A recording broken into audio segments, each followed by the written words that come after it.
Serious and you're looking for a Christ man, the one who anointed with the Lord, with the Spirit of the Lord to do his will, I'm that nigga.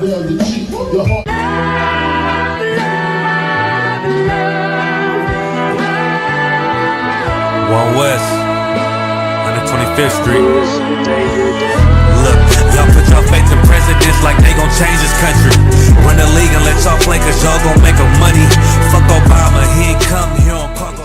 Amazing honor don't like no soldiers. For the Spirit of the Lord, we don't like no soldiers. You understand me? Like a saint, black, Hispanic, native, they hate y'all as the same. Hate Christ in they image, paint you as a slave. God ain't all love, scriptures say he hate African song niggas, they know we not the same. School to prison pipeline to get you off the streets. Put you in a cell toilet connected to the saint. Molested as a kid, she prostituted as a teen. The byproduct of Martin Luther King dreams. They just took the yoke off, my nigga, we ain't free. We living bleak in these wastelands of poverty. If you don't know the truth, then the lies sound promising. Prophecy, gift and the curse. Dylan started killing, they was sitting in church.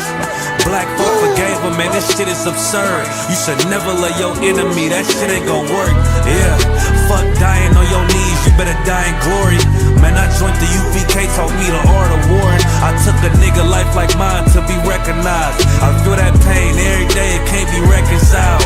Pops banging, my sister a prostitute. My brother got life, and somehow I still found the truth. War ready, no cowards, no excuse. Fuck reparations, you can't bandage no open wounds. Blood on the leaves, body swing hung from a noose. I was on a run in Nashville and I found the truth. I called the school, classes being held by the shock on my life. I want to be a gangster like a cop. Do this for my brothers, real brotherhood. Everything we do, we got it out this book. My nigga, I can never be no African. UPK the only authorized acronym. I'm passionate about my brothers and sisters. We in hell, I ain't got nothing against them. That's another religion. If it ain't under YAHANNA, ain't me murdered by them and got a hug from YAHANNA. That's the way out for a coward in my observation. They don't fear the Lord, they indoctrinated. Wolves in sheep clothing, Joe Osteen.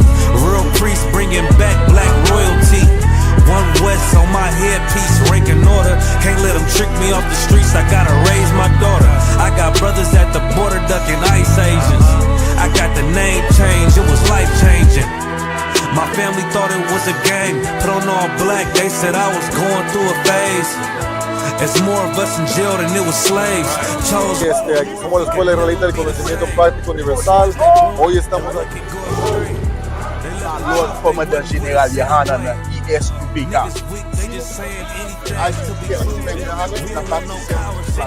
This is what Commander General YAHANNA did. This is what he did. First camp, I cut off all my dreads. I took an oath when that oil hit my head. Niggas capping like they lids. I'm a priest, I never stick no fork in no pig. I was dead till I found out how to live. This brotherhood taught me how to be a man. I came back to my roots, I had to dig. A couple gaps I had to bridge. I got a rib, I'm married to this work. You wanna serve the Lord, he ain't in the Christian church.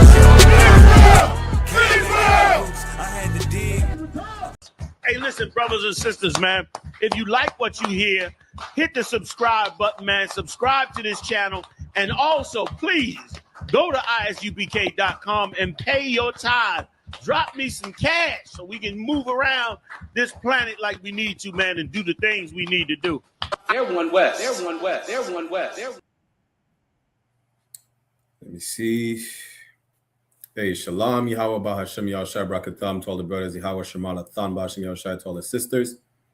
I'm Priest Officer 500 Barak Yalla with the I.S.U.P.K, which stands for the Israelite School of Universal Practical Knowledge. Start out on 1 West 125th Street, Harlem, New York, under Commander General YAHANNA. You understand? And just like every Tuesday evening, we have the Brotherhood class, 5 p.m. Eastern Standard Time, taught by myself. We're live on I.S.U.P.K in Montreal, Toronto, IET in Boston on YouTube, I.S.U.P.K in Montreal and Canada on Facebook, and Barak Yalla UPK on the Bigo app. Make sure y'all tune in, like, share, comment, subscribe. You understand? Push the truth, push the algorithm. Our people need to know the truth. Christ said, the truth shall set you free. Things that our people don't know that they're slaves today.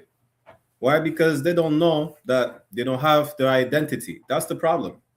You know, and where do they learn their identity? They learn their identity in the Israelite School of Universal Practical Knowledge. We've been teaching you that since 1969. You understand?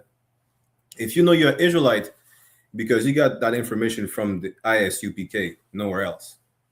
And then whatever you do with that information afterwards, if you're not sitting in class putting on all black as a brother, you know, covering your head as a sister, who knows how you remix the information that you take from the UPK?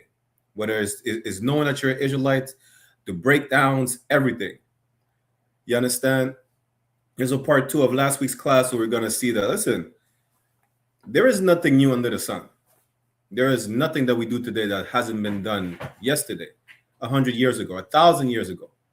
That's what Solomon was talking about. Solomon was telling y'all, yo, there is nothing new under the sun. Everything repeats itself. The same depravity that you see in today's society was done in the previous empire, in the Roman Empire, during the Renaissance, the Roman Empire, the Greeks, the Persians, the Egyptians. It's the same. They every like I said, we're gonna probably repeat that a lot of times, right? Every single empire has built itself on the empire that preceded it. Preceded meaning it came before it. You understand? Meaning what? Every aspect of it, their culture, you know, part of the architecture, their religion, their beliefs, their faith, the government system. What else? All their pagan practices. It doesn't matter if they rename it. It's all the same. You know what else is the same? Our condition in these empires is what's the same. For what reason? For the same exact reason that we were in captivity. Besides Egypt, is for the same exact reason that we were in captivity by all these nations. Whether it was a major exile or a regional captivity, it's irrelevant. The nation of Israel has always been in trouble for that same reason. I'm not even going to say, I'm going to say the nation of Israel, but really the children of God. Why? Because as we covered them here for the whole class last week, right? We've been following these heathens since Adam. That's what we've been doing. Following the heathens since Adam. You understand? Since the Garden of Eden. That's why Adam and Eve got punished. Now, like I said, you know, before we get into it, like I said, they had instructions. That's all they had, is instructions to obey the Most High. Adam was given the instruction by the Lord. Eve was given the instruction by her husband, Adam. Then what happened? She disobeyed her man by listening to another man. By disobeying her man, she disobeyed God, right? And what did Adam do? Adam was a simp. He disobeyed God by listening to his woman, who told him to disobey, who told him to do the opposite that God told him to do and not to do. That's what happened. You understand? And then he tried to blame the Lord. He said, the woman that you gave me, the Lord put Adam in check real quick. He said, yo, listen, I gave you instructions. You had to listen. What do you mean? She's stronger than me. Her words are over mine. Yeah, a lot of y'all, that's what you should do. Ain't nothing wrong with listening to your woman, but if it makes you go against the Lord, hey, Lord be with you. You understand? Now, shout out to everybody in the chat. My brother Mathamya, Diabashin Shabrakatah. You understand? My brother Shalak Yala, Shalom Priest, Yabashin Shabrakatah. Right? You have people in the Beagle say, wait, what's the Israel school? Is the Israelite school of universal practical knowledge, the only safe haven for so-called blacks, Latinos, and Native. You understand? Your children are not safe in these educational institutions. You know how we know? Quick sidebar, because you have a question in the chat. How do we know that your children are not safe in these educational systems? We covered that on the One West Ground Zero podcast. We covered that last Tuesday with Captain Hadar. Shout out to Captain Hadar. Shout out to Heads of State, hosted by Captain Hadar, also Laban, also Ariyar, also Shaiwan, and myself, Salakia. I forgot also a warrior, Salakia. We covered that as well. How do you know your children are not safe? I just gave you the answer in the beginning of the class. Because of the depravity of this society. That's why. Listen, is there like a trend? There is a plethora of teachers molesting their students. They're all white women. They're all white women. One of them, she molested her student for a 4-hour marathon. Another one from Florida molested like teenagers from 12 to 15, over 30 times. Another white woman got re-arrested with 11 new charges, meaning what? She's a repeated offender. That's how you know if your children, so-called blacks, Latinos, and Native, are in these educational institutions run by Esau, the devil the Bible speaks of, they are not safe. Bring them to the Israelite School of Universal Practical Knowledge. Shout out to Tazamak Homeschooling, you know what, ran by my sister Noah, rib of Shishayawan, Ban Banyamyan. That's a proper educational institution where your children will be safe. You understand? Now let's get with the topic of the class, unless we have another question. It says, so all modern culture is just copied from old empires? Absolutely.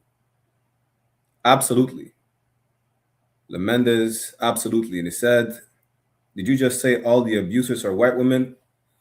I said there is a trend recently that kids being abused at a school are abused by white women. Y'all can look this up. Should I pull up the article? Listen, there's 10,000 articles about these white women molesting the students. You would believe it's white men. No, it's all white women. I forgot the one in Louisiana. The one in Louisiana, damn, I don't even want to mention it. The one in Louisiana, she laced cupcakes with her ex-husband's sperm and gave it to students. That's a white woman. Your children are not safe around white people. Salak, your children are not safe around these oppressors. But let's get to the topic of the class. We have Young Marvin tuning in. Yabash Nishabrakatha. Dua for tuning in. And Matamia said, the white tea man is the original serial unaliver. Absolutely. Absolutely. You know, we might have, and we're going to go back to doing our history classes and show how these people, one of them is, I think his name is Robert Picton. He's known as the pig killer because he preyed on Native women on the west coast of Canada and Vancouver specifically, right? And he fed the body to the pigs. That's why his name is the pig killer. You understand? But let's get back to the topic of the class. Of course, if anyone has any question, comments, y'all put it in the chat, whether it's on YouTube, Facebook, or Beagle, right? But again, shout out to Magawar, Yabash Shabakatha Priest. Again, right? This is the thing. History repeats itself. And it's time to break the cycle. Because what's a cycle? What we have to understand, what is a cycle in order to be able to break it? Because people use terms loosely these days. In coming into the Israelite School of Universal Practical Knowledge, there's a thing that you understand, you know, or your not that you practice, you develop, is looking up terms, looking up definitions, etymology to understand context. Because if we say break the cycle, what is that? What does breaking the cycle mean? What is a cycle in the first place? You understand? Salaki, let's pull up the definition of a cycle real quick.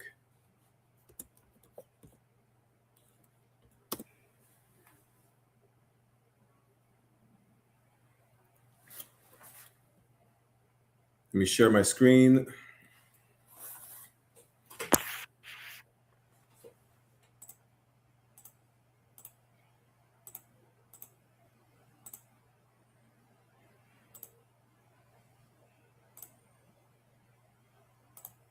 There you go.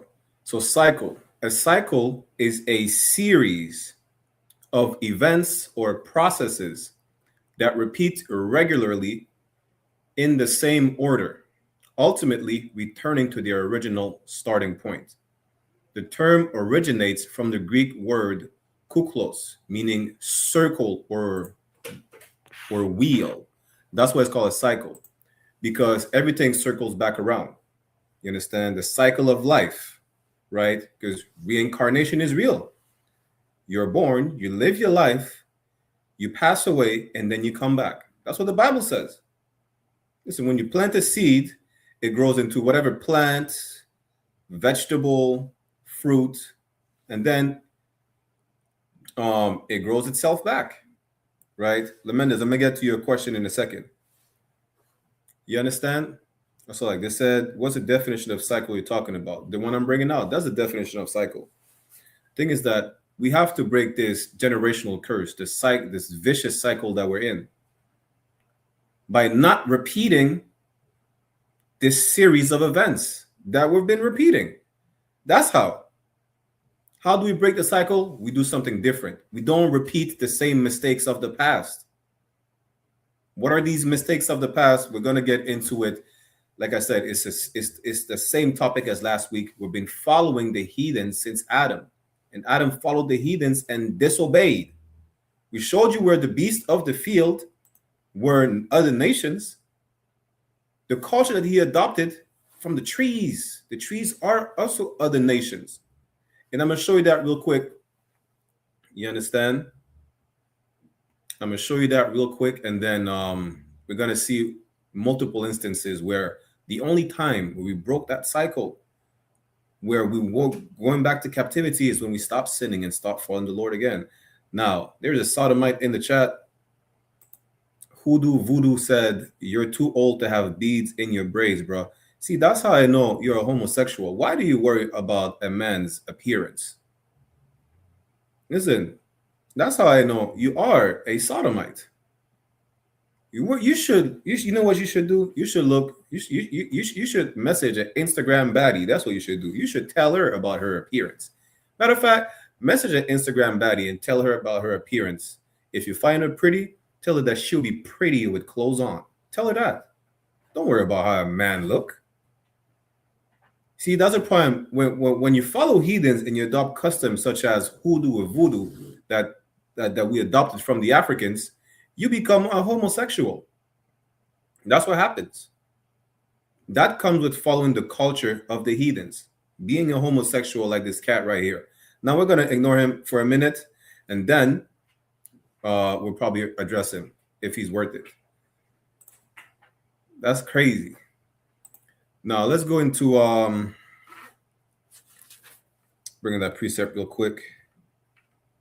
Ezekiel chapter 31, right? Again, any questions, comments, put it in the chat. Then we're going to pick back up from Ezekiel 31 because last week we showed you where the beast, such as a serpent, is other nation, people. If you only need that precept again, just ask for it. We'll bring it out, right?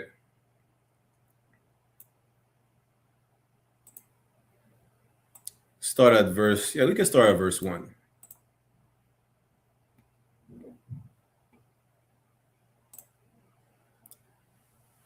This is the book of Ezekiel, chapter 31, verse 1.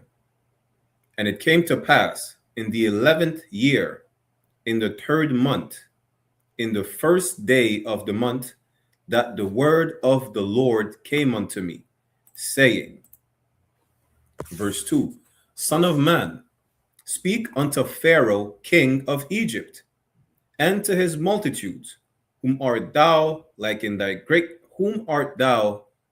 greatness.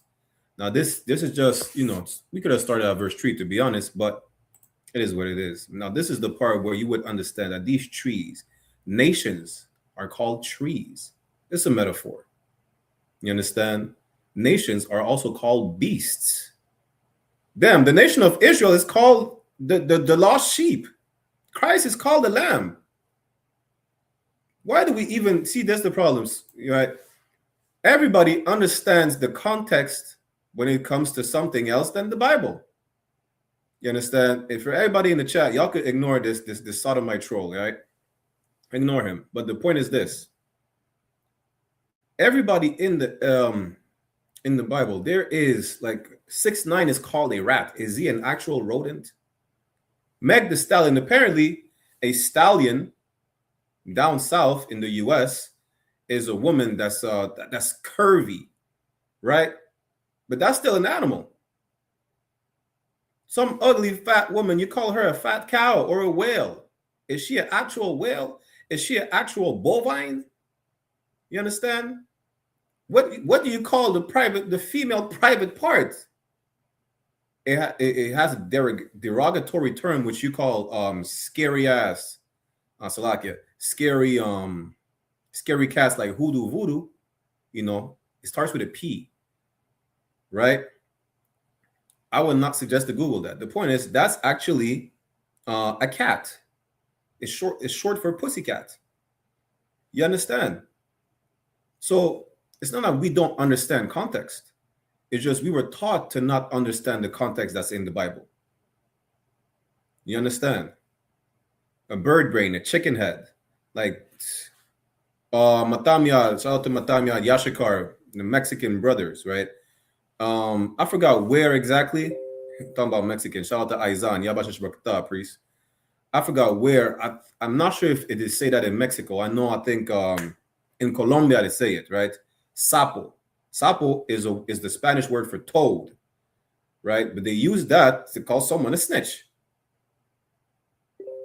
You understand? So it's not that we don't understand context. It's just we're taught to misunderstand the context that's in the Bible. Now, right? So let's get to it, and then we'll see. I'm going to address the other questions, right? Again, Ezekiel chapter 31, verse 3. Behold, the Assyrian is someone of Assyria. Someone. Shalom. The Assyrian was a cedar in Lebanon with fair branches. You understand? The Assyrian, a person is compared to a tree, right? In Lebanon. The trees in the garden were other nations. That's the point. That's what we're trying to show you right here. The Assyrian was a cedar in Lebanon with fair branches. Also, Aizan, you asked me a question. I think we were going to address it today. I forgot what it's about. Things about whitewashing. But if you remember the question, put it in the chat box so we could address it. But until then, it says the Assyrian was a cedar. A cedar is a tree in Lebanon with fair branches. Already right there, it gives you the context. It's a metaphor. It's talking about a man, right? In Lebanon with fair branches. It's like, imagine how you could call it. Like, it comes out of him. That sounded crazy. So like it pause. What they produce, you understand? These branches and these leaves is coming out of these people. In the leaves of the tree of the garden, Adam and Eve covered themselves with those leaves. They covered themselves with the what those people produced, which is their culture. That's it. They covered themselves with the culture of the other trees in the garden, the culture of the other nations that were around about them or surrounding them in the garden. Hey, shalom, sis. If you have any questions, Ru, put it in the chat as well. Lamendez, I'm going to get to your question in a second. You understand? So that's it. The nations in the garden were the beasts of the field, as we read last week, just other nation. The serpent was just the most vile out of all these nations, the most subtle of all these nations. The trees in the garden were people, just like it says right here, is the Assyrian. Now, the Assyrian is not an inanimate object. It's someone of Assyria. Was a cedar in Lebanon with fair branches and with a shadowing shroud of an high stature, meaning it's powerful. Someone of a high stature compared to the giants, you know, not necessarily someone tall in stature physically, you know, but someone with a high status. Someone who's powerful, someone who has influence. You understand? And at his top was among the thick boughs. Let's keep reading. The waters made him great. The deep set him up on high with her rivers running round about his plants. Really, we just need verse 3. But the point is this, right? The waters, if I'm not mistaken, that was how do you call it again? The trade routes. You understand?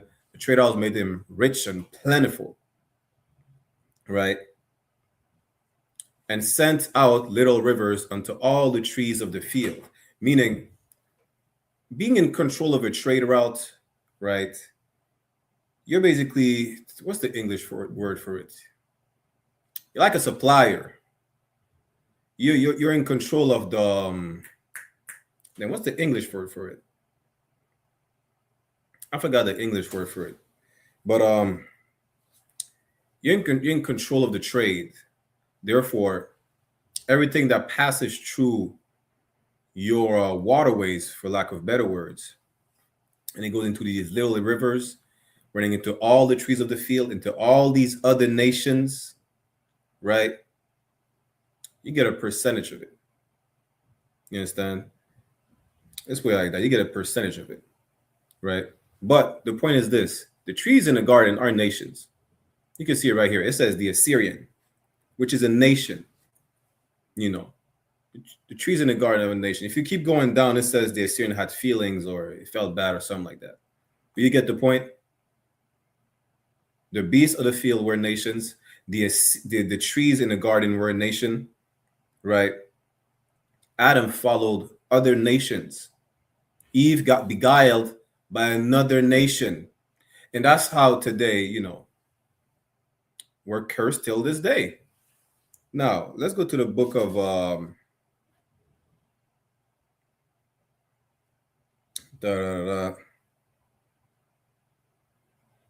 you go to the book of Judges, chapter 10, just to show you, right? Like this thing has been going on ever since we came out of Egypt. We came out, matter of fact, let's go to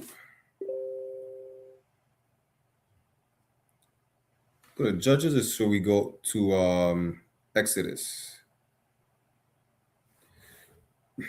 Let's go to Exodus chapter 32, right? Exodus 32 and First Maccabees. Because ever since we came out of Egypt, it's just like today, right? That's why it's so important to be in these classes, because what we're doing, we're reprogramming ourselves to reject everything from the society. You see how you have to shed yourself of the world?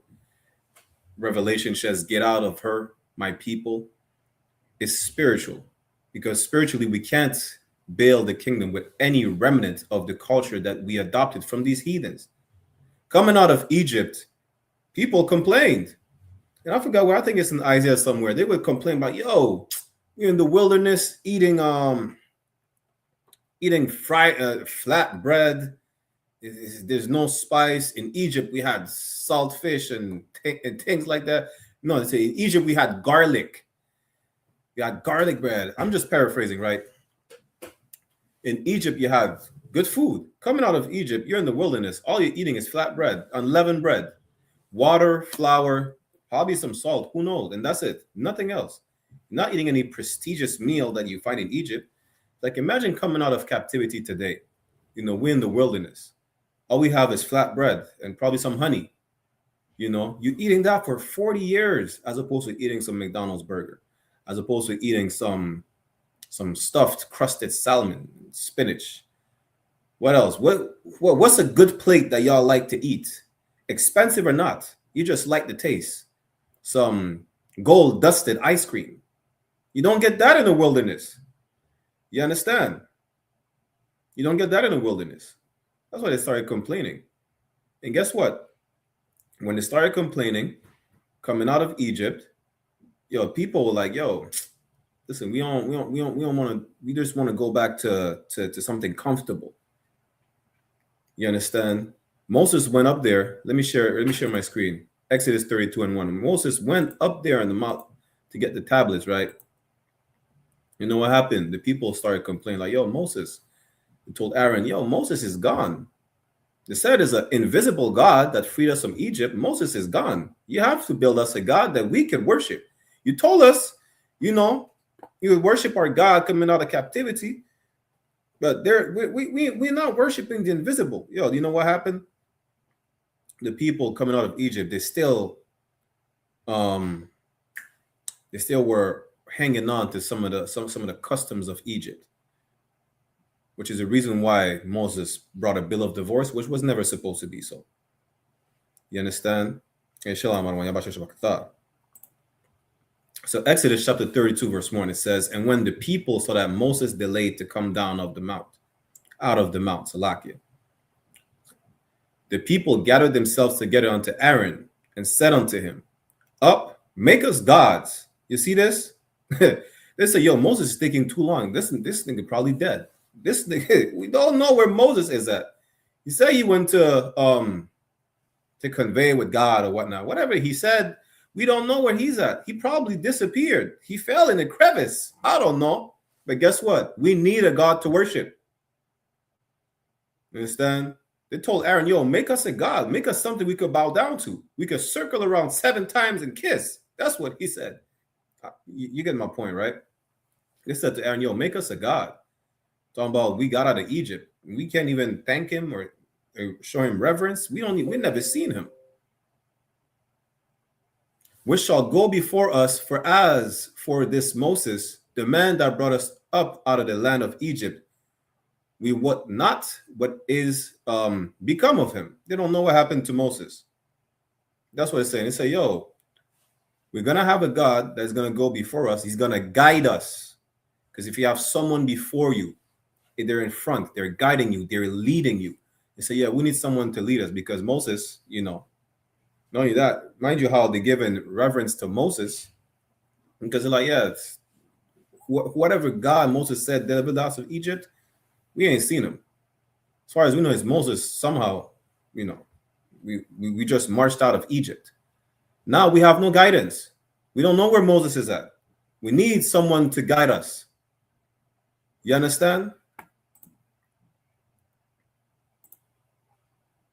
Verse 2, and Aaron said unto them, break off the golden earrings, which are in the ears of your wives, of your sons, and of your daughters, and bring them unto me.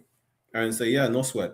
What we're going to do, we're going to take that jewelry, we're going to melt it. I'm going to make you a god. I'm going to make you a statue. You understand? Didn't the Lord say not to do this thing? You know, the Lord said not to do that, like, what is it? In Exodus 20, that's even before the golden calf. Like, they did the same thing the Lord told them not to do. They did the same. So, like, I mean, they did the same thing Adam did in the garden.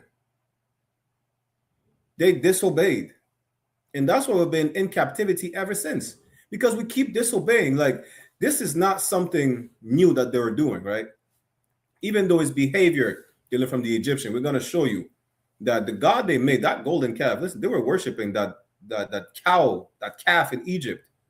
It's not just a coincidence they made a golden calf. You know, it's not out of the wilderness, we're just gonna make a calf. Why not a bird or a rock? Right? Coming out of Egypt, they just made themselves a copy of an Egyptian god. I forgot the name. You understand? Now, let's go to Exodus 20 real quick. I know also we're going to go to 1 Maccabees, which we will, but watch this. Exodus chapter 20, verse 1. And God spake all these words, saying. So the Lord is giving them the word. He's telling them, yo, here's the thing, right? I am the Lord thy God.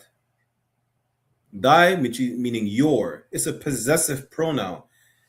The nation of Israel was told, yo, I am your God. I am the power that brought you out of Egypt. Just know that. I am the Lord thy God, which have brought thee out of the land of Egypt. I brought you out of captivity. I'm the one who did it. Right? Out of the house of bondage. Bondage meaning captivity, meaning slavery. Verse 3. Thou shalt have no other gods before me. What did they do? They say, Aaron, make us some gods. The Lord told y'all in chapter 20, don't make any other gods. I'm the one. I'm the only one. I'm the one that brought you out of Egypt. Salakia. You understand? Verse 4.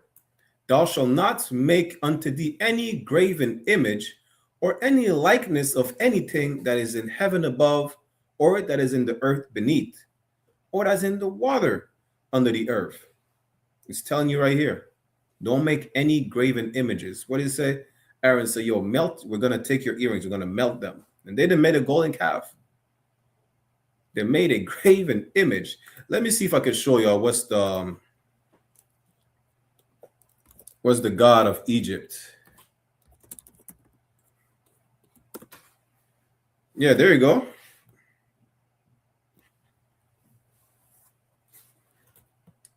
I had forgotten the name. That's Apis. Let me see if I can share my screen. That's the god they made. That's the god they replicated. You think just someone out of the blue said, just make a golden calf? Why not making a statue of a human? Why not make, you know what, a bird, a rock, or anything like that? You understand? Why not that?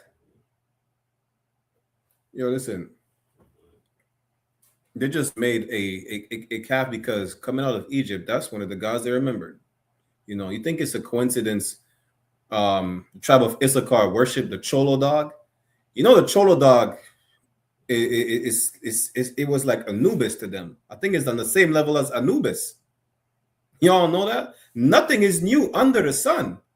I'm going to get to y'all question in a second. Nothing is new under the sun. Let's get back to Exodus 32, right? Salakia, we have 32, verse 3. And all the people break off the golden earrings which were in their ears and brought them to Aaron. In verse 4, and he received them at their hand and fashioned it with a graving tool. He said, don't make no graven images, right? After he had made it a molten calf. This is again, it's not a coincidence. He could have made a cat. He could have made anything. He made a calf. He made a golden bowl. What's his name? Apis.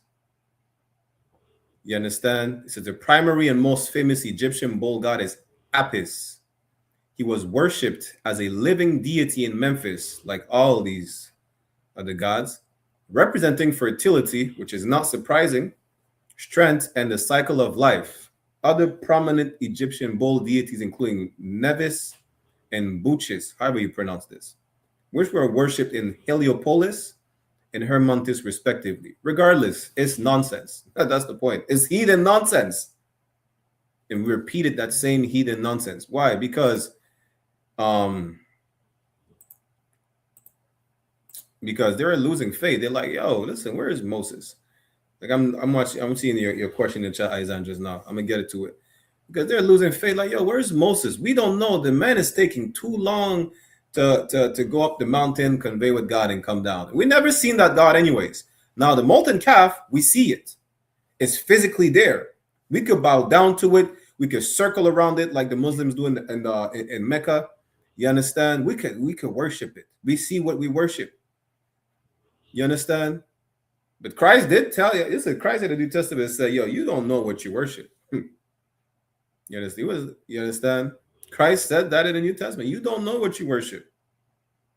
All they wanted is like, yo, you can't, how can I say this? You can't just get what you want by just doing whatever the hell you want to do. You understand? God say he kills and he makes alive. God will bring you up just like he will bring you down, right? And this is another thing, because we made a class about being patient. These cats were all impatient. They couldn't wait to worship a God. They could not wait. They were impatient. The moment you left them to their own devices, they were like, yo, they don't want to wait to be able to see God, to be able to see the power of the Lord. It don't matter if Moses split the Red Sea for them. It don't matter. It don't matter. They've seen all. It's not like they didn't see all the plagues. They've seen all the plagues. So like, bear with me 1 second. Bear with me 1 second.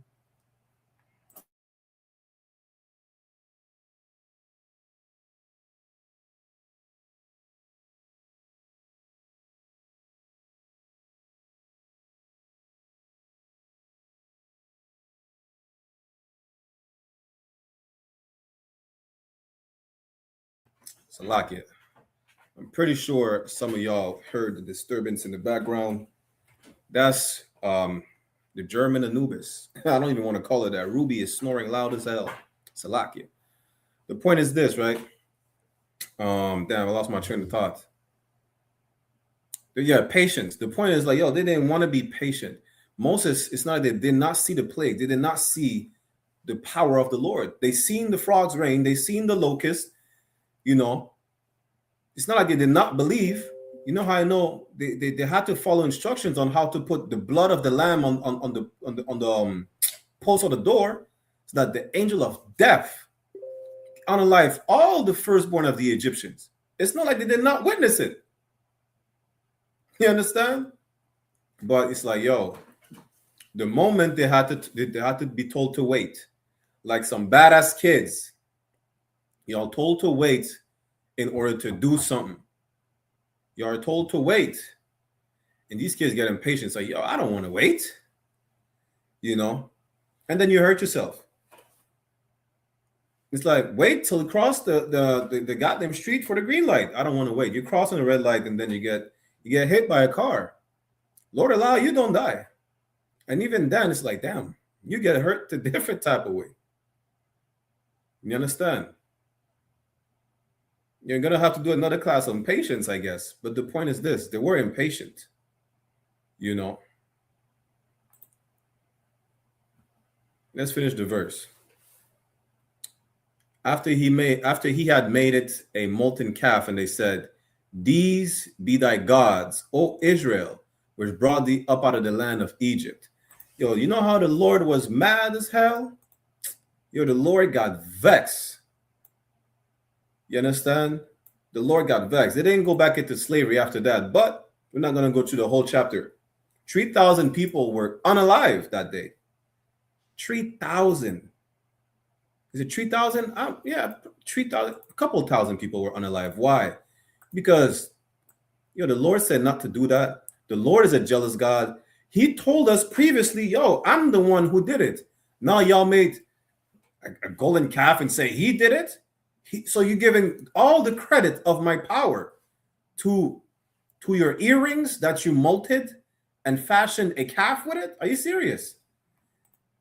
Not even just that. In the shape of the God of the people that I freed you from. Imagine that. You know how the Lord was pissed? You understand? Come on. They made a whole feast. They're about to make a feast day. They're about to make a feast day for it. They made a whole feast. Like, yeah, you know what? This is what we're going to worship now. This is our God. We see it. We could touch it. We could feel it. We could circle around it. Right? So this is going to be our God. Moses, we don't know where Moses is at. You understand? Now, Salakia. Let me get to the questions real quick, and then before we keep going. Any questions pertaining to the class where we keep going? I had seen a question before Izan.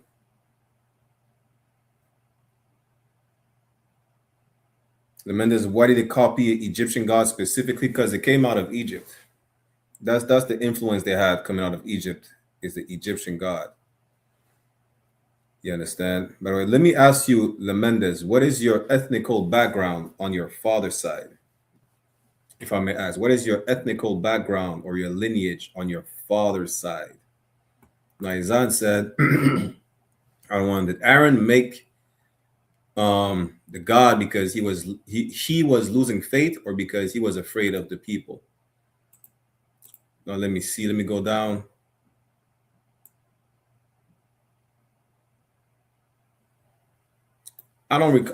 It doesn't say that. You know what? That's a question to ask for the scripture breakdown, because it doesn't say that he was afraid. So I don't want to speculate that he was afraid. You understand? It doesn't say whether or not he was afraid. It doesn't say he was losing faith. It just went to him because he's the one who was in charge, right? They definitely lost faith. Now, as far as him, let me write that question down to be asked in the scripture breakdown after my class.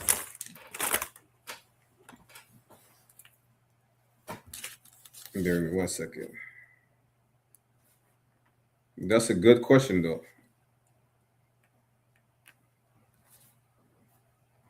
See, this is what we don't do in the UPK. We don't do like the church and make up anything just to answer a question, right? Or like these fake Israelite groups. We go to the men above us. We go to the seers. We go see the prophets of old. You understand? That's what we're gonna do. So I'm gonna get back to you on that, Izan. But see, any other questions? That's wild how they turned so fast after leaving Egypt. Listen,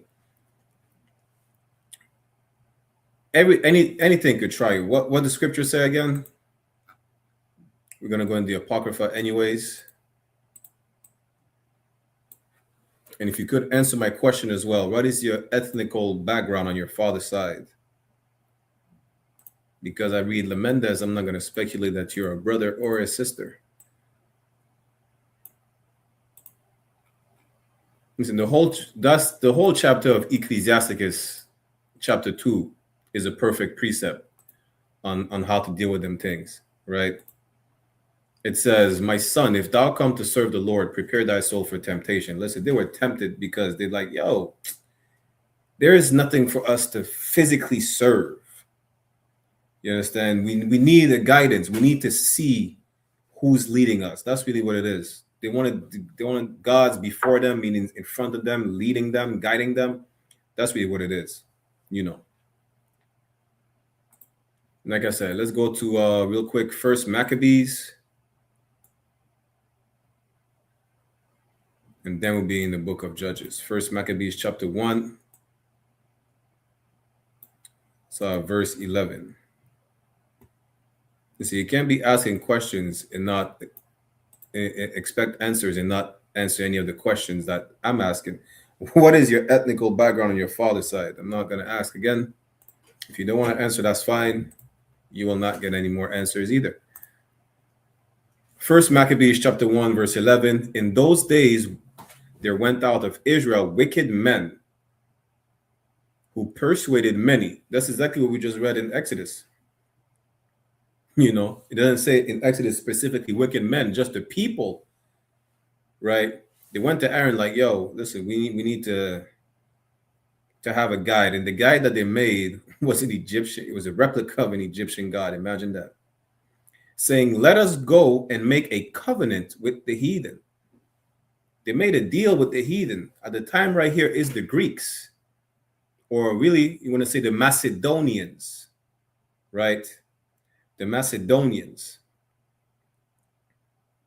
that are round about us. For since we departed from them, we have had much sorrow. What did we see last week? Adam and Eve covered themselves with the leaves of the trees round about them, right? In Exodus, what we just read is they were made a replica of the heathen that was round about them, the Egyptian to be specific. Now y'all see this a pattern, right? It's a pattern. We're about to go see in Judges again. The same thing happened. Now we need to understand, we need to stop following these heathens. That's the point. We need to stop. Even the Bible tells you, Proverbs 3:31, don't follow the oppressor and choose none of his ways. We do the total opposite every time. And then we ask ourselves, why are we in captivity? Why are we so distraught? Why are we so destroyed? Because we're in the same cycle. It's like we're in a time loop. Every empire copies the one that preceded itself, and we just do the same thing that we did in the previous empire that had us in captivity. That's what we're doing. That's what's happening today. You understand? Now it's time for us to break the cycle. It's time for us to stop. You see, ants, let me see. Ants going in a circle are doomed to die or something like that. They're not feeding or anything like that. Let me see. I don't even want ants in a circle. Sheep in a circle, because sheep do that too.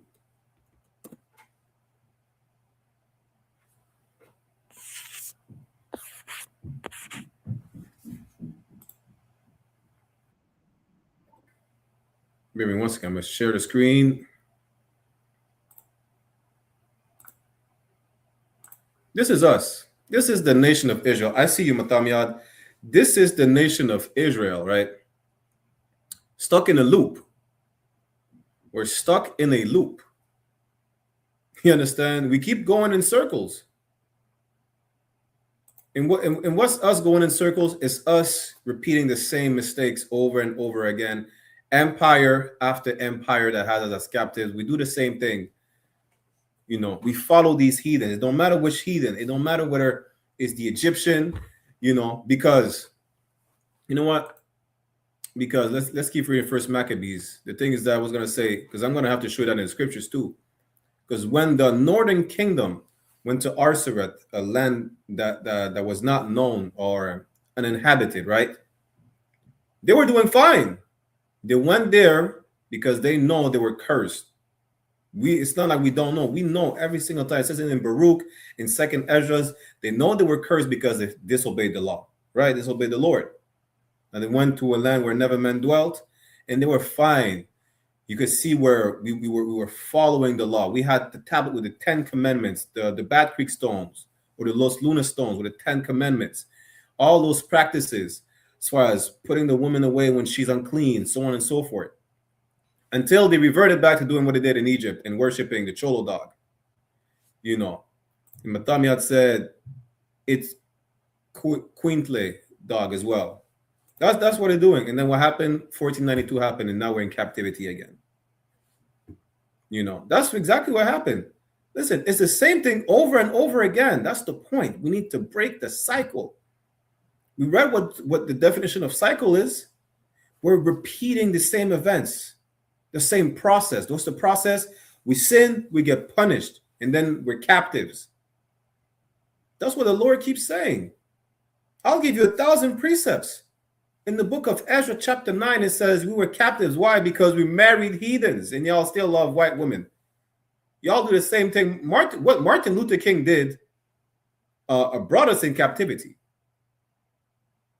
You understand? We damn near don't know how to speak our language no more. What is it? The book of Nehemiah. It says we were speaking in the heathens' language. Right? Why? Because we marry these heathens. We lose our culture. We give up on like that precious thing that we have. You know, the law is compared to something. You see a man that is worth more than fine gold, because that's a man that follows the law. The law is compared to something to something worth more than fine gold. The law that endureth forever is better than honey. That's what it says. And guess what? Honey is so precious because honey never goes bad. Ever. The law is perfect and endures forever. It's compared to honey. Honey is enduring. Honey never goes bad. And we give up something that never goes bad for what? For voodoo? For Santeria? For eating pork? Did you know our ancestors literally got tortured because they refused to eat pork? Hey man, let me stop being long-winded because Matamiat has a question, right? Let's go real quick. Let's finish First Maccabees and then let me get to your question, Matamiat. First Maccabees chapter 1, verse 11. Again, it says, in those days there went out of Israel wicked men who persuaded many, saying, let us go and make a covenant with the heathen that are round about us. For since we departed from them, we have had much sorrow. Like I said, you can find in the Old Testament somewhere. We could start complaining. We in the wilderness, we eating flat bread every day. We don't eat the figs that we can find in Egypt. In Egypt, I know they had dates. Dates is not bad. I used to eat some. It's not bad. We complain because we can't eat dates no more. We can't eat, garlic. It's like today again. You go out in the wilderness and you can't eat. I don't know what the hell y'all like to eat. Y'all gotta eat unleavened bread for 40 days every day. Damn. In the same way they complain coming out of Egypt, they always complain. That's why they always follow the heathens. They want to be like the cool kids. It's boring to just not go out to the strip club. Therefore, you're going to go follow the heathens that own the strip club and be like, yo, let's make a deal. Let me, whatever we got to do, let us in.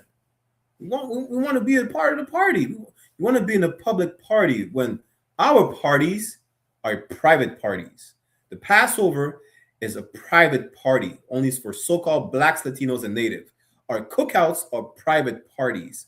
And it's that every feast, Sunday, May 31st, the Feast of First Fruits, that's a private party. Private, separate, holy. You understand? It's not for everybody.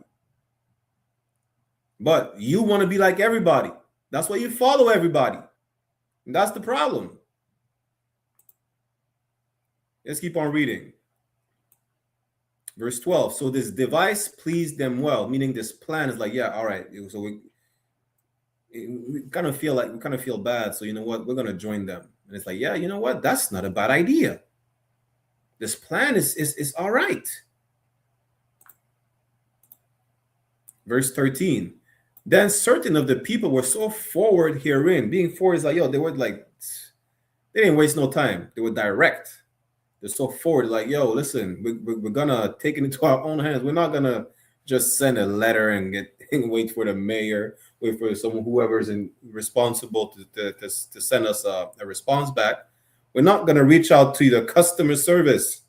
They went to the CEO. They went to the owner. They went to the king itself. That they went to the king and who gave them license to do after the ordinances of the heathen. Imagine that. They said the hell with going to see any guards, anyone with a lower rank or whatnot in the heathens society. No, they went straight to the king like, yo, hey, we want to be part of you guys. You understand? Yo, we ain't trying to hear from nobody else. We want to be part of you. Let us become part of you. You think the heathen give a damn? They know if you sin, they will rule over you. They know that. They know if you sin, you'll be just more destroyed ever. You don't have any protection when you follow them, and they know it. You think they care? No, that benefits them. Verse 14, whereupon they built a place of exercise at Jerusalem according to the custom of the heathen. We broke that down already multiple times. It's talking about a gym. Now, in the time of the Greeks, y'all look it up yourselves. We're not going to pull that up. Gym, which is short for gymnasium, they were training naked. Y'all defiled the holy city for these goddamn heathens because you want to be like them. Why would you want to be like people who train naked? Like, do we really even have to explain it? I'm even going to break that down. Good night. After this, I'm going to get Matamia's question. Verse 15. And made themselves uncircumcised. Meaning what? Circumcision is severing the extra skin off of your rod, right? And it was a token of a covenant that we had since Abraham. But the part that you need to focus on is becoming cut off or severed. When we're circumcised, we're spiritually, of course, we're cut off from these nations. Being uncircumcised means that you reattach yourself or you attach yourself to them. That's what it says uncircumcised. It's not talking about physically, it's talking about spiritually. Because spiritually, you're circumcised or you're cut off from them because you follow the law. You're set apart because you don't eat pork. You don't train in the gym naked like these Macedonians. You understand? You're not a sexual deviant. Now that you're uncircumcised, you become like them. You're not special. You're not cut off. You're not separate. You're just like them. and forsook the holy covenant, which was what? Our end of the bargain is to follow the law and we'll be blessed. We will rule over everybody and we will have our inheritance, the land of flowing milk and honey. That's all we have to, that's all we ever had to do. Nothing ever complicated, just so y'all know, you know, and joined themselves to the heathen and were sold to do mischief. We were sold to do bad. That's what it means. You understand? Just one says, so spiritual circumcision is about staying separate from pagans, not pagans, but well, you can say pagans. It means heathen or non-Israelite. You understand? That's who we have to be separated from. Example, separated yourself from white people because their culture is to molest the kids at school. Separate yourself from the Arabs because their custom is to circle the Kaaba stone 7 times, right? And just so y'all know, FYI, circling the Kaaba stone was before Islam, and y'all still do it, meaning paganism never left the Arabs. You understand? Separate yourself from the Asians. They brought you COVID by eating rats and bat and cat and whatever else they eat. Separate yourself from the Africans. They got you Ebola from eating bushmeat. Separate yourself from, if you're so-called Black, Latino, and Native American Indian, you are the 12 tribes of Israel. You have to separate yourself from every other single nation to be able to thrive, right? Now, let me get Mathamia's question. Salaki, what is the meaning of the 2 horns in Daniel chapter 8? You would have to give me the verse, Mathamia. You have to give me the verse. 2 horns, Daniel chapter 8.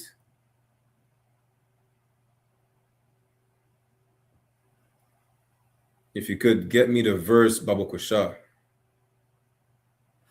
Get me the verse, and we'll get back to it. But that's what we read. Let's go to the book of Judges.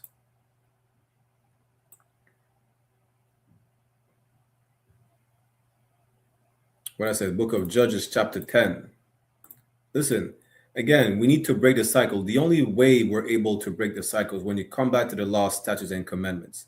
That's our only way. Because every single time, which I'm going to show you right there, where I said Maccabees, since the Garden of Eden, in the wilderness, SHALAM says, Yahweh Shema Atha B'Shem Yahweh Shai. We always were in a bad state. Why? Because you follow the heathens. That's why. Like that's the only common denominator. I don't think people understand. The common denominator is sin, breaking the law, following these heathens. You know, Maccabees went to be like the Macedonians. Eve got beguiled saying, yo, you're going to be powerful, yeah? You're going to be like a god. And Adam is like, yo, listen, I'm listening to my wife. I'm not listening to God. Imagine that. We go to Judges chapter 10 and start at verse 6 for time's sake. Judges chapter 10, verse 6. And the children of Israel did evil again in the sight of the Lord. As a matter of fact, Salak, damn. I didn't mean to close the page. Let me get back to it.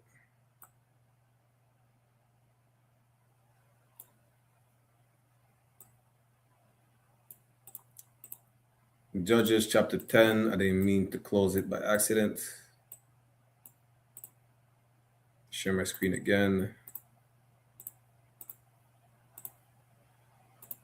Judges chapter 10, verse 6. And the children of Israel did evil again in the sight of the Lord. What is the key word right here to understand? Anyone? Judges 10 and 6 says, and the children of Israel did evil again in the sight of the Lord. What is the key word?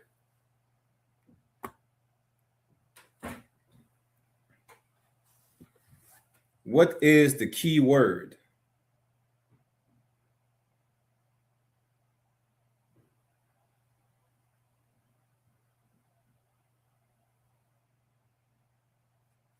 Most High in Christ. Give eyes on it.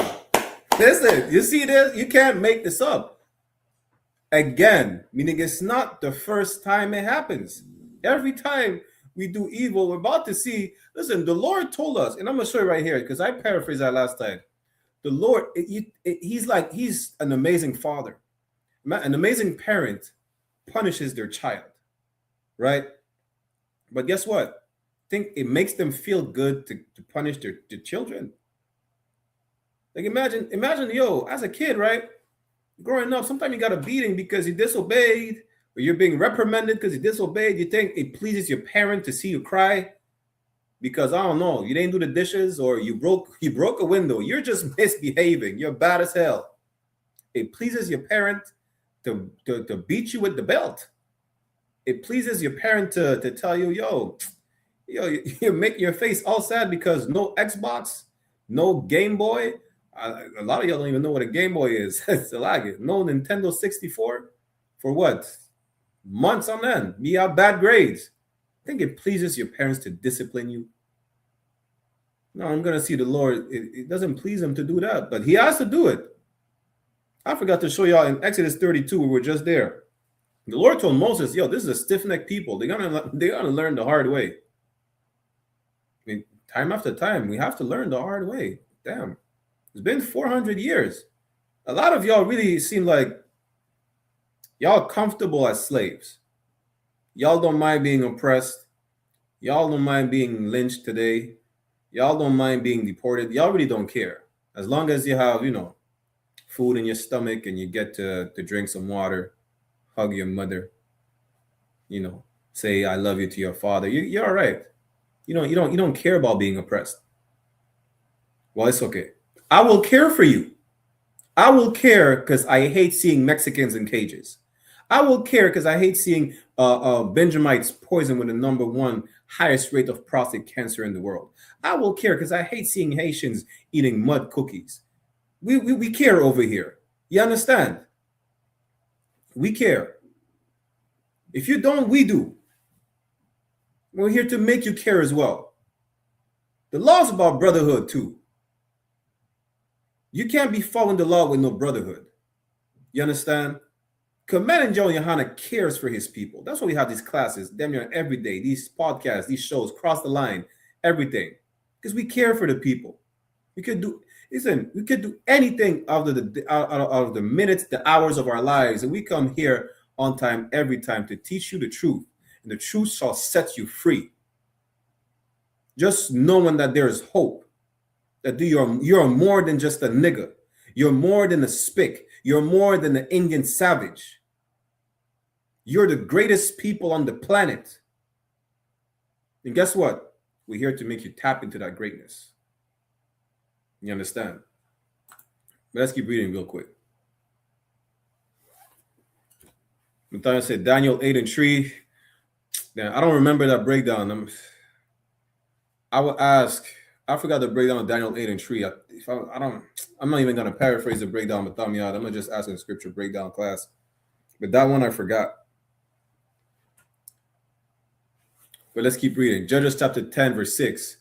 And the children of Israel did evil again, meaning it's a repeated offense, in the sight of the Lord, and served Baalim and Ashtaroth. Who could tell me who Ashtaroth is? Baalim is a Canaanite god. Who's Ashtaroth? Real quick. Who's Ashtaroth? Who knows? Just the name itself should ring a bell. Just that proves that nothing that we do is new. There's no new thing under the sun. For time's sake, I'm gonna give it to y'all. Ashtaroth is Astarte, which is the goddess that you worship in Easter. That's who Ashtaroth is. Nothing is new under the sun. What you thought? Damn right. Yeah, Easter. Damn right, Izan.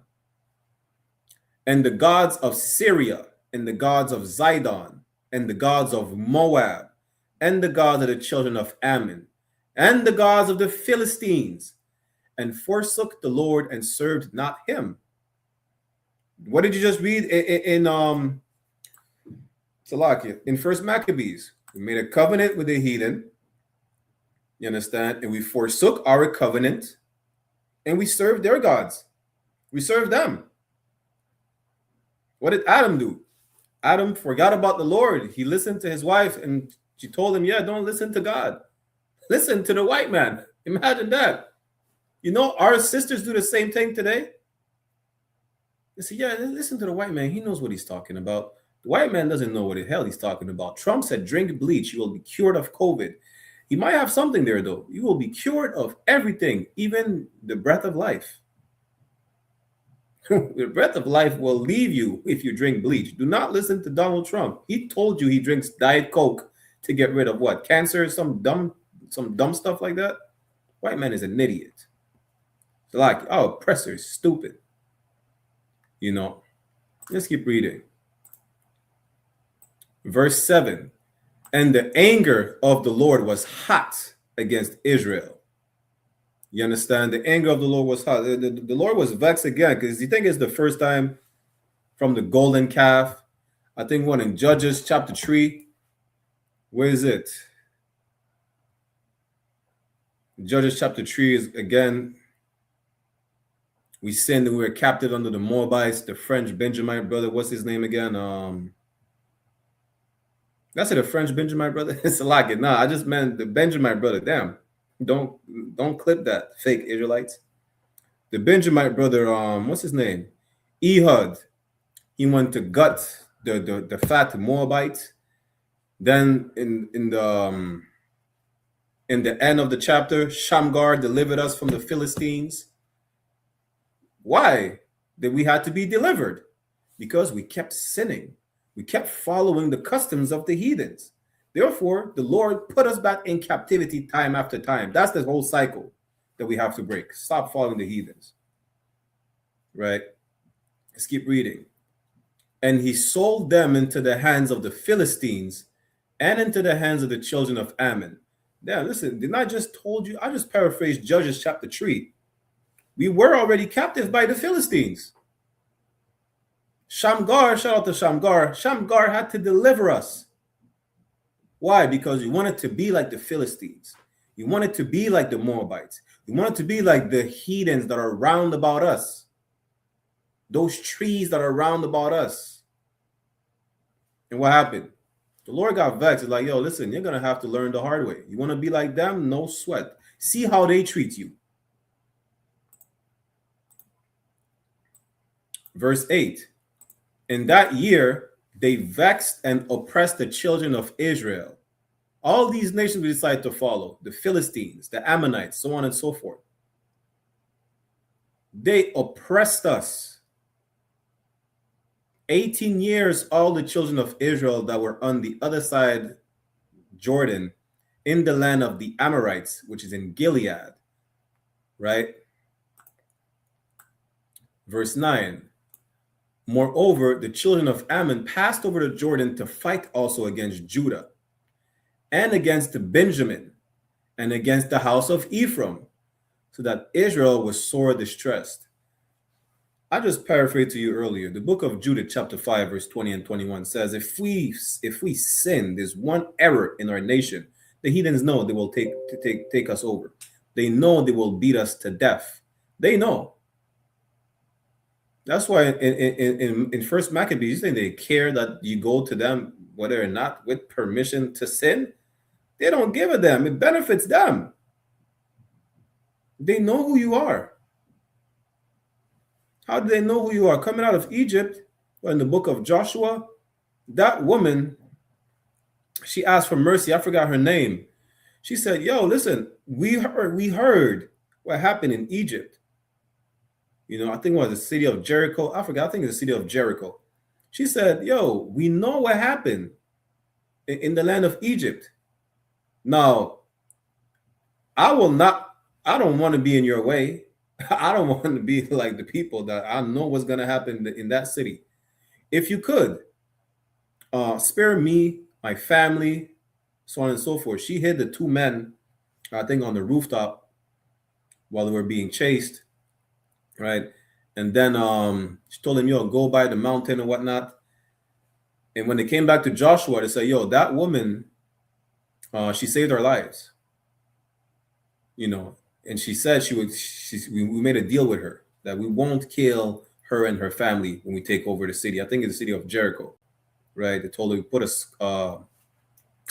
what you call it again?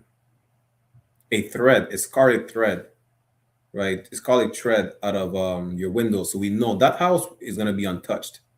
Joshua told, yeah, go get that woman and tell her to leave the city because we're about to lay that city to the ground. You know, he said, word, they said, word is bond. You understand? So the heathens, they know. They know the Lord is, they know the Lord don't play. They know. Everybody knows.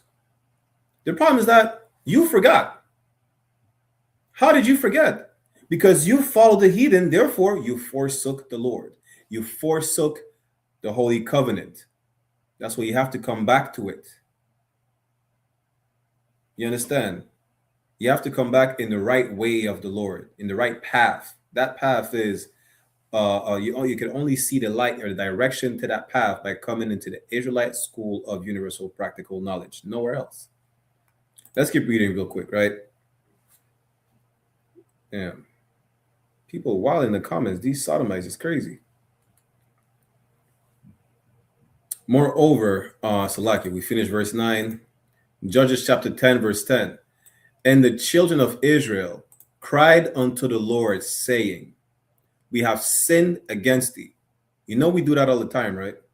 We sin and we cry. Children do that all the time. Your parents told you to do what? Don't follow that crowd over there. They're a bad crowd.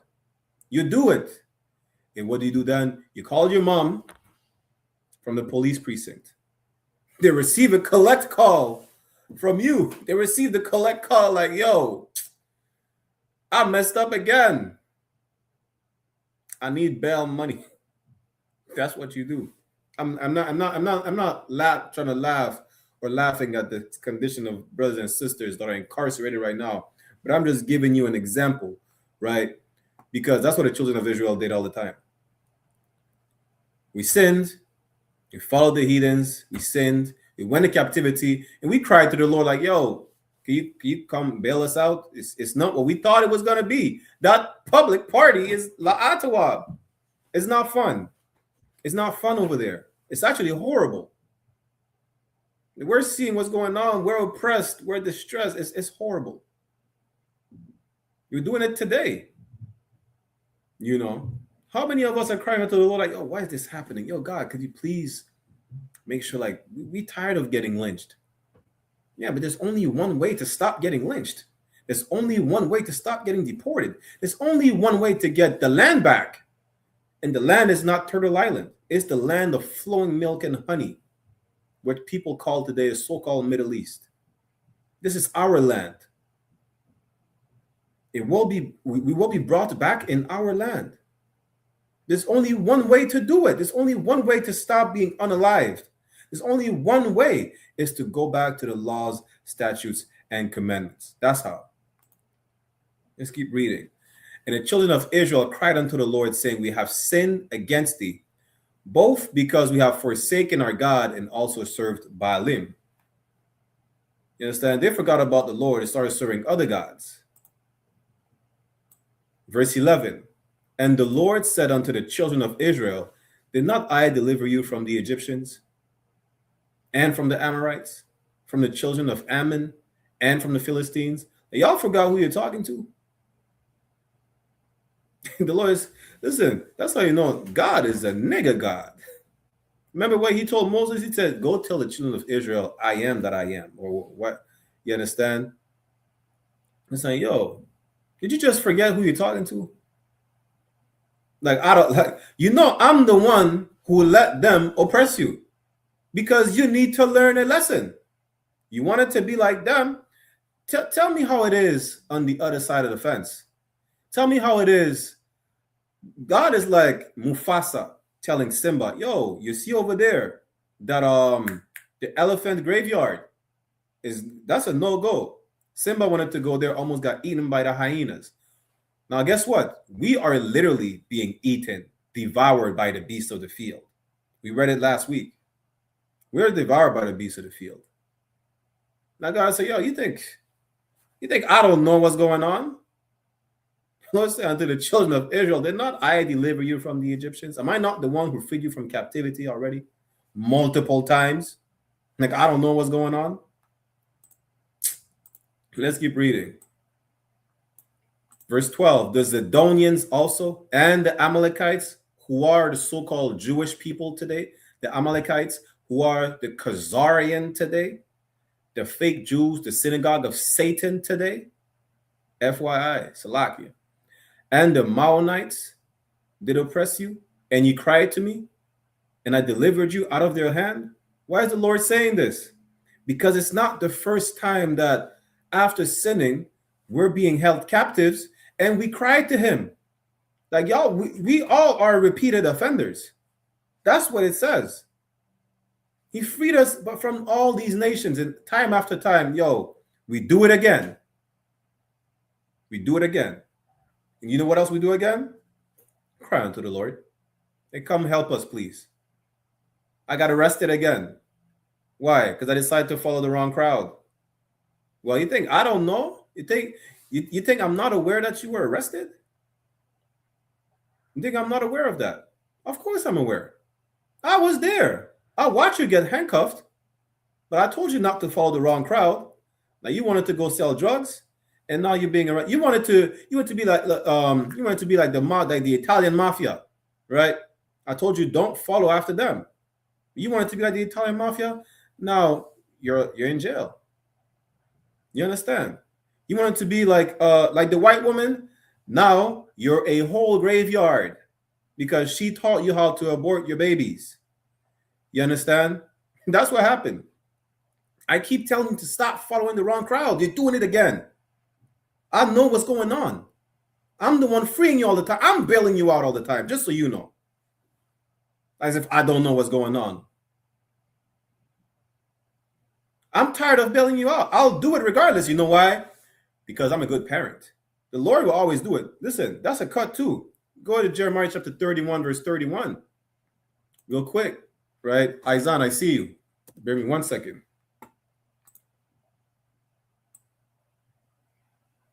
Sidebar real quick. Jeremiah 31, verse 31. Because y'all going to need that to show especially, anyone really, Christians, Muslims, show them this, right? Jeremiah 31 and 31 says, behold, the days come, Salakia. Behold, the days come, said the Lord, that I will make a new covenant, a new contract with the house of Israel and with the house of Judah. It's a new covenant. Verse 32, not according to the covenant that I made with their fathers in the day that I took them by the hand to bring them out of the land of Egypt. You see, like listen, a lot of things, see it as a parent or as a grown-up when you're taking you're being held by the hand, you're being guided. Like when a parent is holding his children by the hand, he's guiding them. He guided us out of the land of Egypt. You understand? Which my covenant they break, although I was an husband unto them, said the Lord. Why I say husband? Because Israel, because Salakia, because Israel is to the Lord like a wife, meaning what? We belong to him. Ecclesiasticus 36, I think 24. He that getteth the wife beginneth a possession. We belong to the Lord just like a woman belongs to her husband. That's a metaphor right here. Right? Verse 33 says, but this shall be the covenant that I will make with the house of Israel. After those days, said the Lord, I will put my law in their inward parts and write it in their hearts, and will be their God, and they shall be my people. The point is, the Lord never forgot about us permanently. That's the point, right? Let me give y'all another precept real quick for time's sake. The point of that new covenant is the Lord never had forsaken the nation of Israel forever. That's the point. You understand? Never. Christians will say that. Muslims will say that. In the Quran, it says, y'all were chosen, but no more. It says that in the Bible. It doesn't say that in the Bible. It says there's a new covenant. You understand? That we won't break. Hebrews 9:15. That's the next precept. And then I'm going to get to your question, Isaiah. And for this cause, he is the mediator of the New Testament. It's talking about Christ. That by means of death, crucifixion, for the redemption of the transgressions that were under the first testament. Who was the first testament? The Israelites, the 12 tribes. It's even reiterated in the New Testament. God never forgot about us. They which are called might receive the promise of eternal inheritance. You understand? The Lord never forgot about us. He knows what's going on. And listen, he keep bailing us out.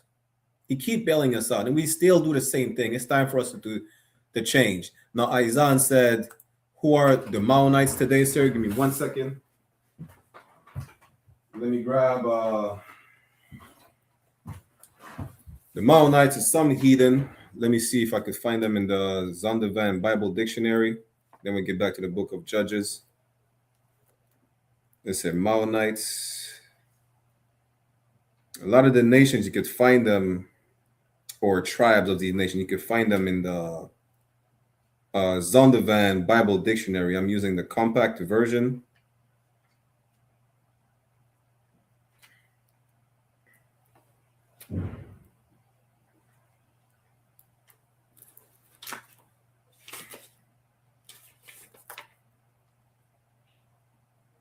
Maonites,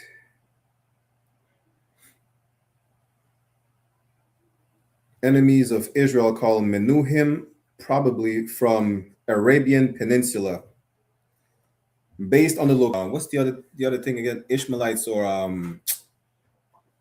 Midianite, based on the location of where they're from, right? Because the Arabian Peninsula is where the Arabs dwell. So based on that, it would be either Ishmael or Midianites, right? Let's get back to Judges. Pray I answer your question. So Judges chapter 10, verse 12. The Zidonians also and the Amalekites and the Maonites did oppress you, and ye cried to me, and I delivered you out of their hand. Again, the Lord knows what's up. The Lord keeps building us up. Let's see what he says. That's how you know this is a nigga God. Verse 13. Yet ye have forsaken me. Like, I keep bailing you out and you still do the same thing. I bail you out and you forget about me. You forget about what I tell you to not do. And you go right back to selling crack. You go right back to following white women. You follow white women, now you're a whore. You go right back to following these Asians. Listen, I seen a sister, she's in China eating fried mouse. I said, damn, you didn't learn nothing from COVID? And now you're gonna be sick as hell and I don't know, die from a new disease. I keep telling y'all to stop following the white man and his sexual depravity. Now you're the number one people with AIDS. Come on. Why are you doing this to yourself? Like, you see where it says, the Lord is a buckler to those that believe in him. The Lord is a buckler. A buckler is a shield. You remove yourself from the protection that I'm here to give you. And then you're going to cry me talking about, yo, I lost an arm because I try to be like the East Indian, juggling with swords and everything. You know? What else? Listen, to my Mexican brothers, don't be doing the, what's it called again? Bullfighting. And so like that was, that was introduced from Spain. What's it called? When you fight a bull. Give me right.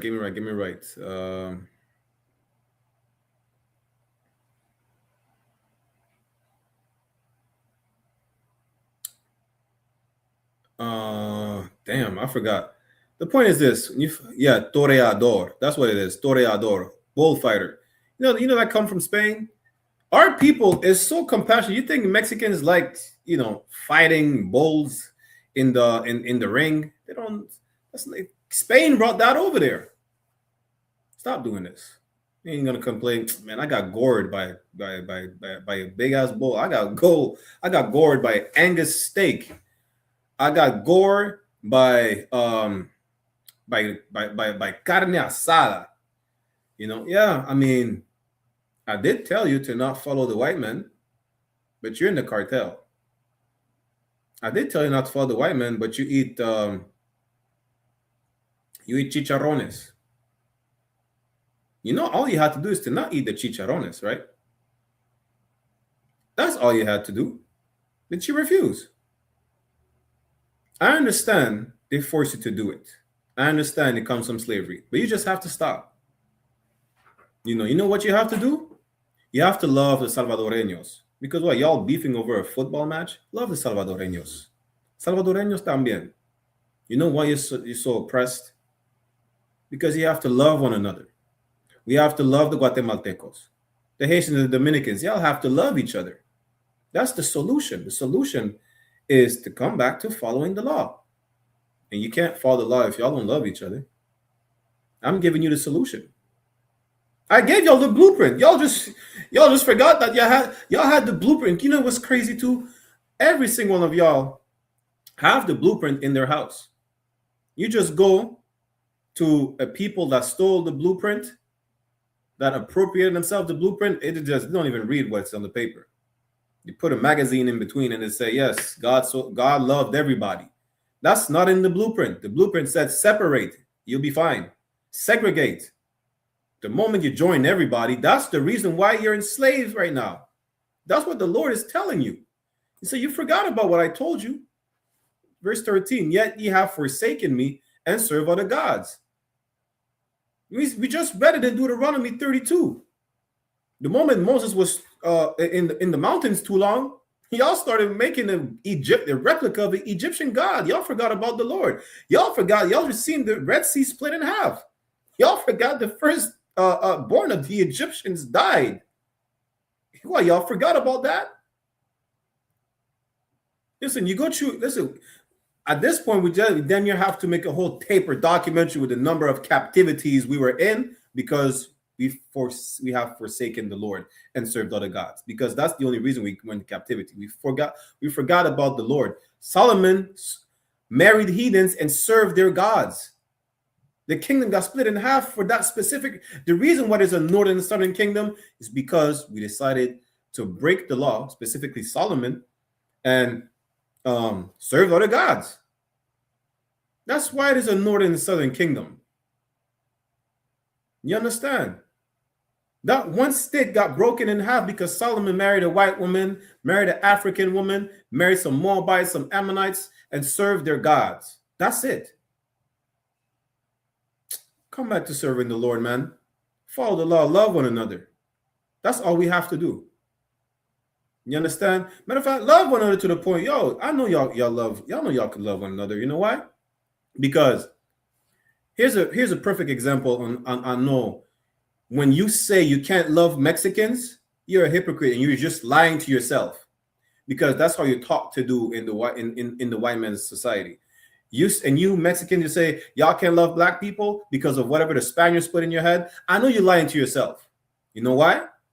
Because you learn how to do hip hop, and you black people, y'all Google all the Mexican recipes. Stop using Google and the white man's tools to learn from a brother or sister. You know what you do? You get yourself a Mexican wife. You go see a Mexican neighbor and you exchange recipes together. Shit. I asked to be invited to the carne asada. I have a carne asada. Say, yo, can I reach?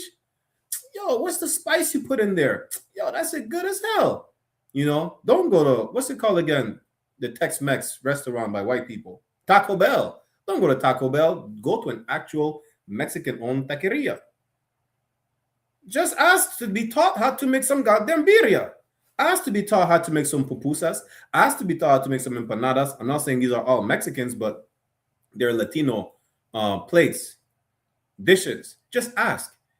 Listen, Mexicans, ask your brothers, yo, how do you make the mac and cheese? How do you make the fried fish? How do you make some jerk chicken? Make some goddamn jerk chicken taco. Make some oxtail taco. Open a, you know,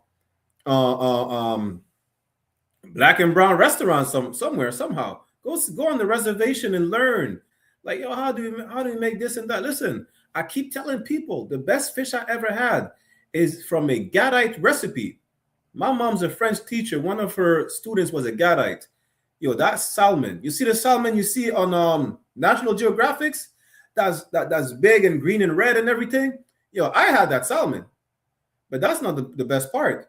The best part is like, yo, it was marinated in like maple syrup and some Gadite recipe. I say, yo, till this day, I don't know the recipe. But if I want to know the recipe, you know what I would do? I would not go on Google. I would go ask a Gadite. I live 30 minutes away from a reservation. Why can't I just go ask a Gadite? Brotherhood. You know, let's sit down together. We have so many, our culture is the same. We would say intertwined today, but when we speak about it, we're going to realize it's the same. You understand? Our history is the same. Mexicans were lynched just like black people were lynched, just like Native Americans were lynched. We were all lynched. We were all enslaved right next to each other on the plantation. You understand? That's how I know you can love one another. That's how I know. Stop using the white man's tools to learn Mexican recipes. Go ask a Mexican. You understand? Damn right. Taco Bell is insulting. Taco Bell is damn near the same as having a Benjamite West Indian restaurant that's owned by Chinese or East Indians. It's the same. You understand? What the hell is a Taco Bell? The hell with Taco Bell? That's probably the most famous one. Any Tex-Mex restaurant, I don't trust. I don't. If I don't see any Mexicans, Salvadorians, you know, and listen, if I don't see my people in there, I can't trust it. There must be a couple employees that are in the kitchen or serving that don't know how to speak one word in French or English. Just speak to me in Spanish only. You understand? That's how I know the food is good. It's gonna be good because it's of the people. And then help me in my Spanish. And that's how you build brotherhood. You know, how do you say this in Spanish? You know, practice. Trust me, just these little things were forged brotherhood, and I know you could do it. How do I know? Because you do that with white people all the time. The difference is that they will never love you back. They hate you. You understand? All these heathen nations hate you. Now, does that mean that you could not love food from the heathens? You could, baby. I don't know. That's your taste buds. As long as it's not unlawful.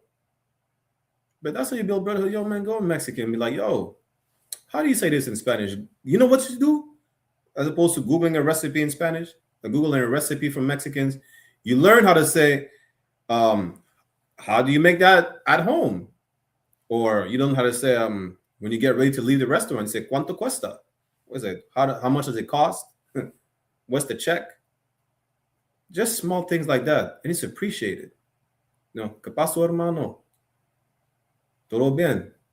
Like just small things, small gestures, even just, and I'm not saying that it's not their language, but just, you know, building brotherhood is possible. Loving one another is possible. And if you think it's impossible, you're a hypocrite. Because you do it with every single other nations. The difference is that these nations despise you to death. That's the only difference. But Salakia, I keep doing this. I'm too long with it sometimes. But brotherhood is a weapon, and we got. Let's finish real quick. Judges, right? Judges 10 and 13. Yet ye have forsaken me and served other gods. Wherefore I will deliver you no more. Listen, I keep bailing you out. That's what the Lord is telling you. Listen, I keep bailing you out. You keep doing the same thing. Every time I bail you out, you forget about me. You go back to do the same dumb thing again. Now you're again, you know, now you're in trouble again, and you call me for help. Hey, you're gonna have to bite the bullet. You know what you're gonna have to do? You did the crime. Now you're gonna have to do the time. That's what the Lord is telling you. He's not bailing you out no more. You're on timeout. Verse 14. Go and cry unto the gods which ye have chosen, Like every single time you ask me to bail you out, I'm right here.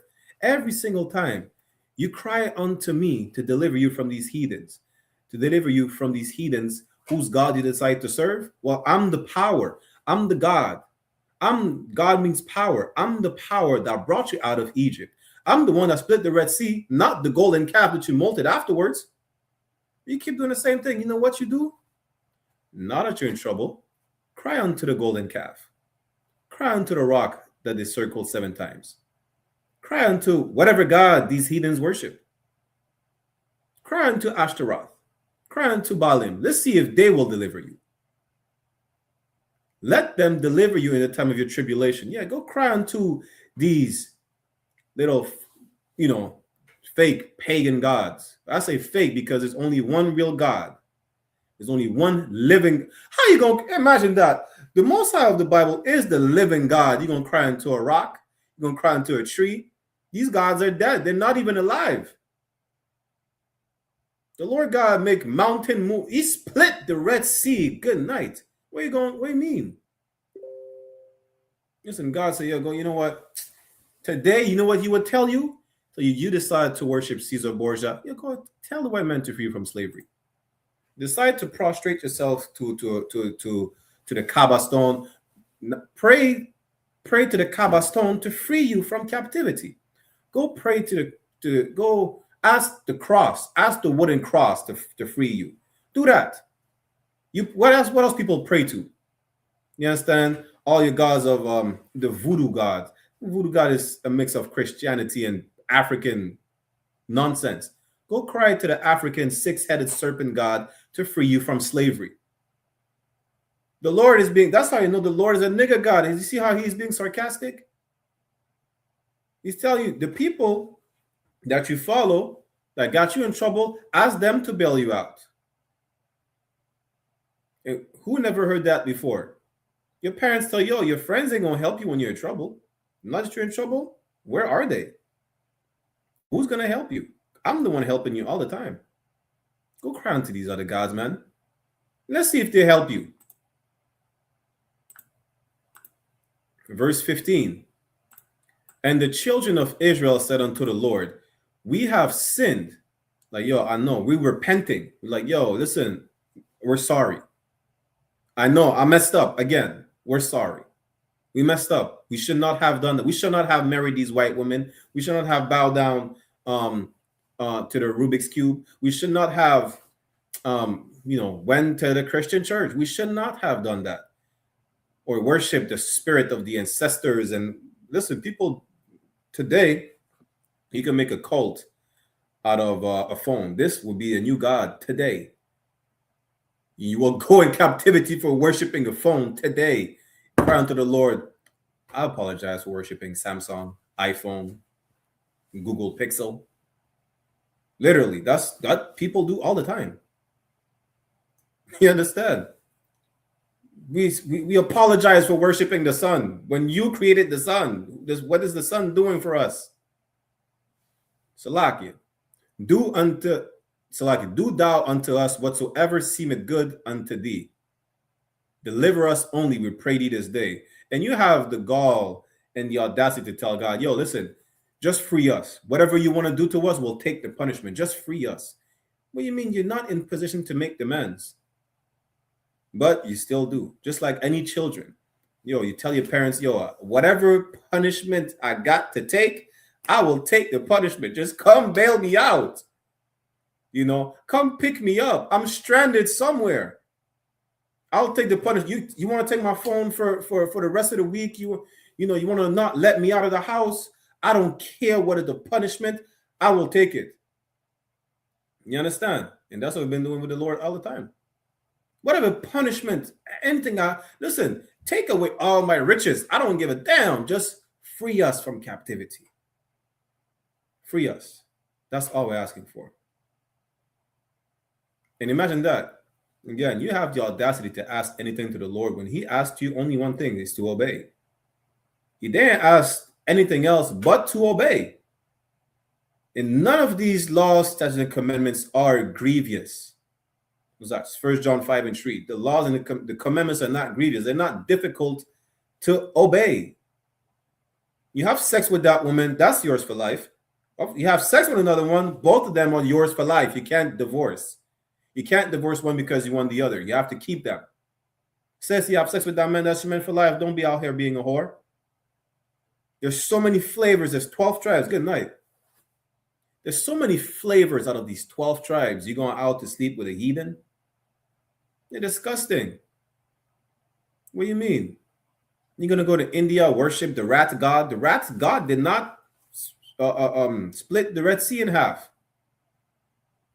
The rat god is not making sure that, he's watching over you when you can't pay your rent. The rat is probably infested in your walls, though, because you know why? You decide to worship him. And now he's right next to you. When the Lord will make sure that there is no rats next to you. You have to worship the Lord, not the rat in the wall. You get the point. The Lord, listen, the Lord is not playing with this, man. And you keep doing the same thing over and over again. It's time to break the cycle. I'm going to get 2 more precepts. Then we're going to end the class, right? Judges chapter 10, verse 16. And they put away the strange gods from among them. They broke the cycle. How? By going back to the Lord. By stopping following these heathens. That's how you break the cycle. You stop doing what you're doing wrong. What are you doing wrong? Is following after the heathens. That's what you're doing wrong. In worshiping their gods. Adopting their custom. That's what's wrong with you. You understand? That's what's wrong with you. And you know it. They know it. Everybody knows it. But you keep doing it over and over again. And that's how they got out of captivity. I won't say that's how they were brought out of captivity, because they didn't just get out free on their own free will. The Lord is bringing them out of captivity. But requirements must be met, such as to stop following the heathens, which we've been doing since Adam, since the Garden of Eden. Let's finish that verse and get 2 more precepts, right? Judges chapter 10, verse 16. And they put away the strange gods from among them and served the Lord. How do you serve the Lord? You follow the laws, statutes, commandments. That's how you serve the Lord. And his soul was grieved for the misery of Israel. Listen, like I told you, he's a good father. It pains him to see you in that condition. It pains the Lord. We are the apple of his eye, the chosen people. We're peculiar. We're special. We're not like anything else. We're his possession. We belong to him. It's hurtful. It has to be done, though. But it hurts a parent to discipline their child sometimes. It's like you see the child being miserable, sad and everything. And you shouldn't even feel that bad, but you can understand the feeling. Why I'm saying you shouldn't feel that bad, because imagine the Lord. He's seeing his children in captivity. His children literally in cages, being fed to alligators, being skinned alive. He's seeing that. You understand? It pains him. It's like, I just told him to not eat pork. That's it. I told him not to eat pork. I told him to not sleep with this disgusting white woman, Chinese woman. I just told him to just listen. And I'll just, I'll be a shield to them. I'll be the enemy to their enemies. That's all they got everything. All they have to do is listen. Guess what? Same that your children can have everything they ask for. All they have to do is listen. And when they don't listen, you have to discipline them, and it pains you from disciplining them. Whether you put them time out in a chair, not if they feel all bad because they can't run around the house. I just told you to listen. That's it. I told you to listen. You didn't want to listen. Now I have to see you cry. I think I like seeing my children cry. That's the Lord. The Lord's like, I think I like to see y'all cry and, being whipped and being unalived and lynched. I don't. Now, I didn't tell these people to do that to you either, but damn. All you had to do is obey. Let me two more precepts and then we're to wow. Let's go to 2nd Ezra's.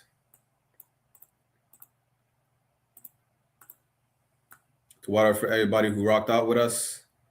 2nd Ezra's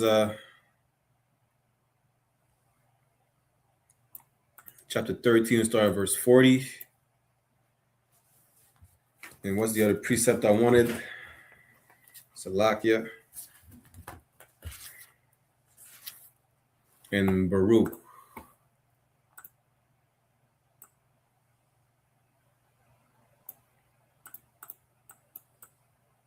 I think it's Baruch chapter 3.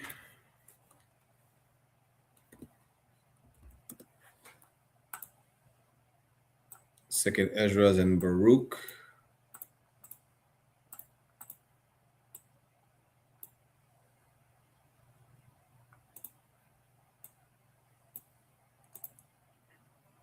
Let's start Baruch chapter 3, as a matter of fact.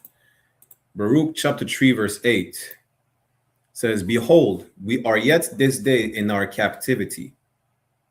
Again, being captives. You understand? Why? "Where thou hast scattered us for a reproach and a curse." I'm going to go through the curses, Deuteronomy 28, verse 15 on down. "And to be subject to payments." Come on, man. You have to pay for what you did. You're being fined for what? For the transgression of the law, "according to all the iniquities of our fathers, which departed from the Lord our God." That's why you're in captivity. Because you leave the Lord. What happens when you leave the Lord? You follow the heathens. There's no gray area. You cannot not follow the Lord and not follow the heathen. It's either or. There's no gray area. When you don't follow the Lord, you follow the heathen. When you don't follow the heathen, you follow the Lord. There's no either or.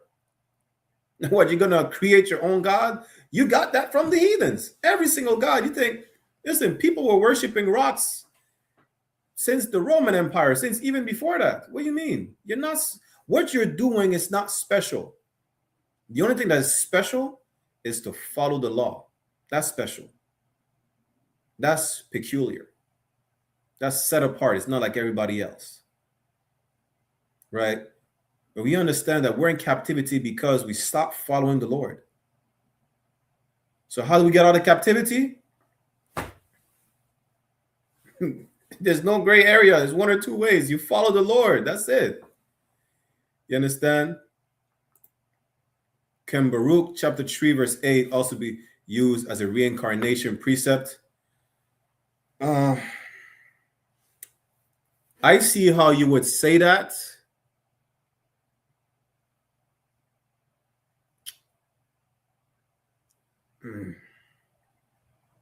So you would have to say, how does it explain reincarnation? Like, we understand, we're suffering for the iniquities of our forefathers, right? But how do you explain that that's reincarnation? We know what reincarnation is, right? So I'm not sure if I would use that necessarily, because it just says for what happened in the past, right? For our past transgression. You know what? I'd probably pair that with you would need another precept for that, though, because that precept is not going to specifically say it's reincarnation. If you get what I'm saying, right? Bear with me 1 second. It's my reincarnation precept. Yeah, Aizan asking me that question at the end of the class is unbrotherly. Now I'm playing with you. Bear with me 1 second. Might go over the time real quick.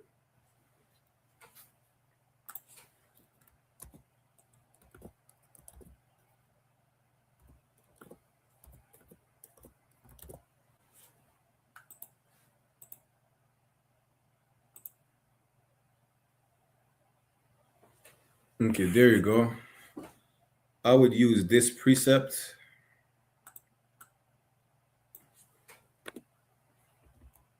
I think it's 2nd Ezra chapter 7.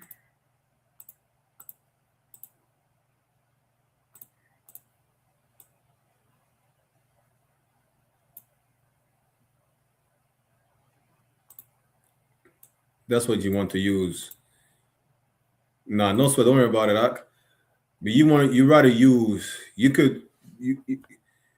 you can refer to Baruch, but I would not use that necessarily because it doesn't directly say, right, more so that is, for reincarnation. What you would use for reincarnation is 2nd Ezra chapter 7 verse 56. For while we lived and committed iniquity, we consider not that we should begin to suffer for it after death. How do you suffer for it after? That's how I would use that as opposed to Baruch 3 and 8. I will use that first, right? How? Because you're going to suffer it after death before you're going to come back. Matter of fact, you're going to have to do a whole class on reincarnation. I can't just give you little, pieces of precepts like that. But I would rather use 2nd Ezra 7 and 56. You understand? Because while we live in sin, we're gonna suffer it after death. How are you gonna suffer for what you did after death? You're dead. Where do you go? You don't go burning in hell. No, you don't do that. Burning in hell is a Christian dogma. Saying Shalom, Adam, Yahweh Sheshwaktat, whatever, tuning in. You understand? Right? We're gonna do a whole class on reincarnation.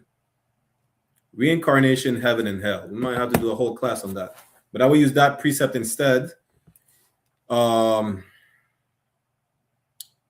going to give you another precept real quick before we finish Baruch and 2nd Ezra's. Is Ecclesiastes. I think it's chapter 3. Yeah. Ecclesiastes chapter 3.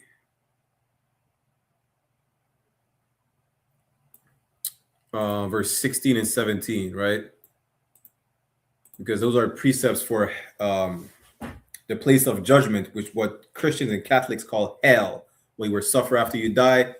Ecclesiastes chapter 3, verse 16. And moreover, I saw under the sun the place of judgment. Was under the sun? The earth. That wickedness was there, and the place of righteousness, that iniquity was there. Verse 17. I said in my heart, God shall judge the righteous and the wicked. Both of them are being judged in the same place, under the sun, not on the ground, not above the clouds, but under the sun, on earth. For there is a time there for every purpose and for every work. So you're going to be judged for that iniquity that you do while you live, in those. You could even use that as that precept for people who say you only live once. You don't. You're going to suffer it after death. Where are you going to go after death? In the place of judgment. Where is that? Under the sun, on earth. You understand? Now that was a quick breakdown, Isaiah. We're going to go in depth. Not next week. Next week the topic is We're All We Got, part 3, with Officer Shayawan, special guest. But the week after that, we're gonna get reincarnation and thing, right? So let's go back to Baruch chapter 3, verse 8, and then 2nd Ezra real quick. Baruch 3 and 8. Behold, we are yet this day in our captivity, where thou hast scattered us for a reproach and a curse. So yeah, a reproach and a curse. You could definitely use that precept to show that's the suffering after death as far as the curse, but I would not use it directly for reincarnation, Aizan. But this is why we're captive today. We're captives. Why? Because and to be subject for payments according to all the iniquities of our fathers. We're captives because of the iniquities of our fathers. You understand? That's why we're captive, because of previous sin. We kept sinning. We kept being bailed out, and we kept doing the thing all over again, which is a cycle. You understand? Now we have to do what? Break the cycle definitively. Finally breaking the cycle and not going back to doing that again. We won't go back. But in order for our kingdom to be established where we won't go back to it, it's like we have to follow the law, statutes, and commandments. Precept for we won't. Who could give me the precept real quick for the fact that we will not go back in captivity after this one? Real quick. Who knows what's that precept? Real quick. We will not go back in captivity ever. ever again after this one. Who knows that precept?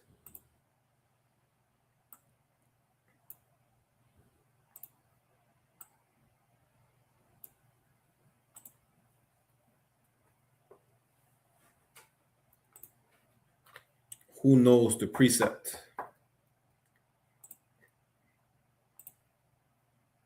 Matter of fact, I'm going to give it to y'all for time's sake. This is Lamentations chapter 4, verse 22. The punishment of thine iniquity is accomplished. Is a future prophecy. O daughter of Zion, he will no more carry thee away into captivity. This is what you want. This is our last captivity that we're in. You understand? He will visit thine iniquity, O daughter of Edom. He will discover thy sins. We're under the Edomites right now, aren't we? Just so you know, this is our last captivity.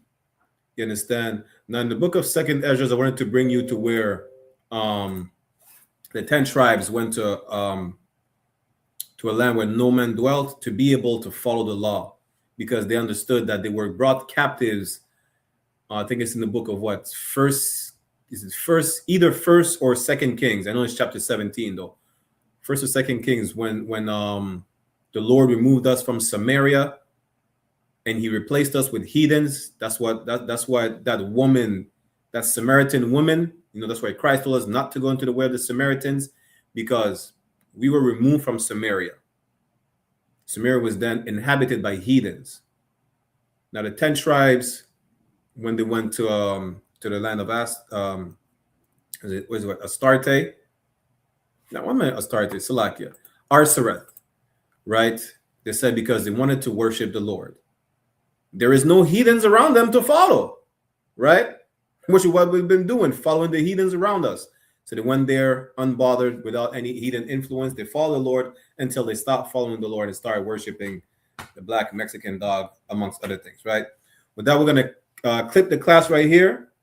Next week, we will do the Brotherhood class, where all we got part 3 with a special guest, Officer 1000 Sharawan, the water for everybody who tuned in. We put the sign out link in the class. Make sure y'all click on the sign in and sign out link at the beginning and the end of the class, right? We're going to get a security announcements and end it. Also, if you need to get in contact with us, the number for ISUPK Toronto is 647-793-7844. 647-793-7844. For Montreal is 438-816-2578. 438-816-2578. Questions, inquiry about the school, how to join the school or whatnot, just give us a call, shoot us a text. We'll get with you. With that said, get a security announcement. Make sure y'all tune into the scripture breakdown class as well on One West online classes. And we'll see you next week, Israel. Shalom.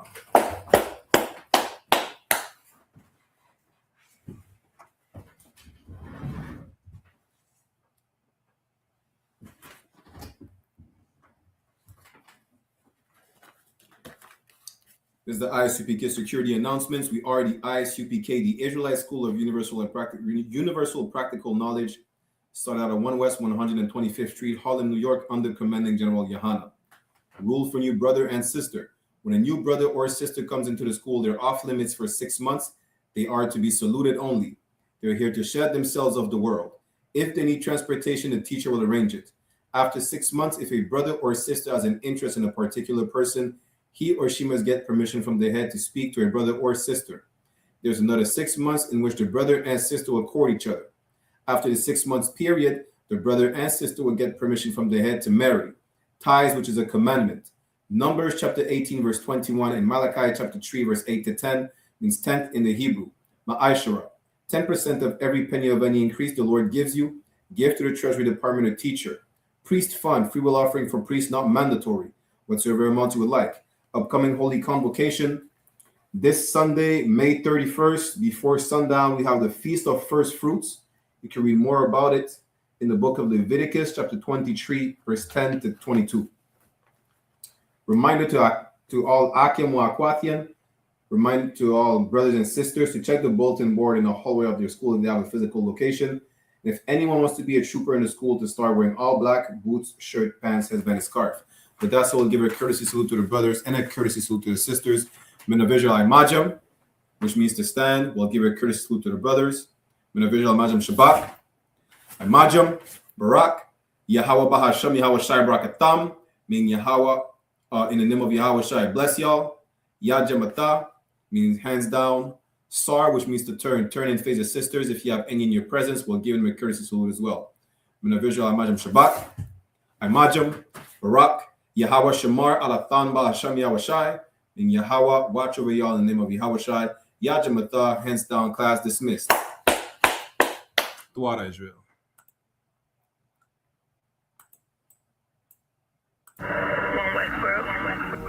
Check me out, dog. Roll the window up, man. The water.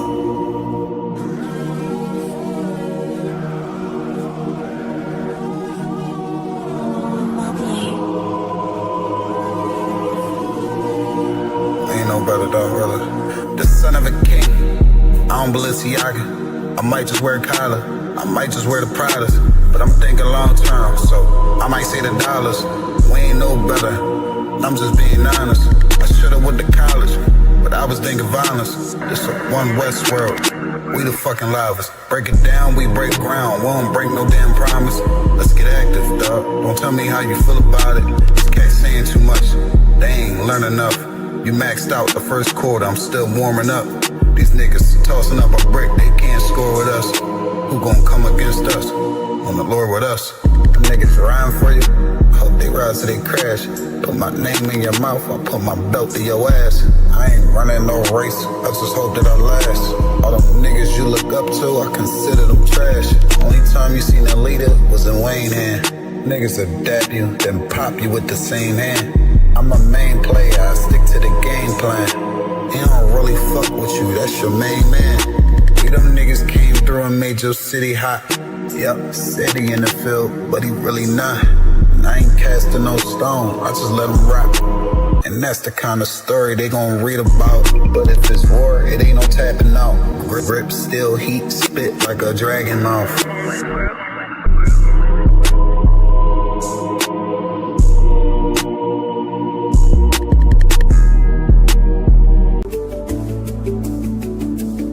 Hey, listen, brothers and sisters, man. If you like what you hear, hit the subscribe button, man. Subscribe to this channel. And also, please, go to isupk.com and pay your tithe. Drop me some cash so we can move around this planet like we need to, man, and do the things we need to do. They're one West. They're one West. They're one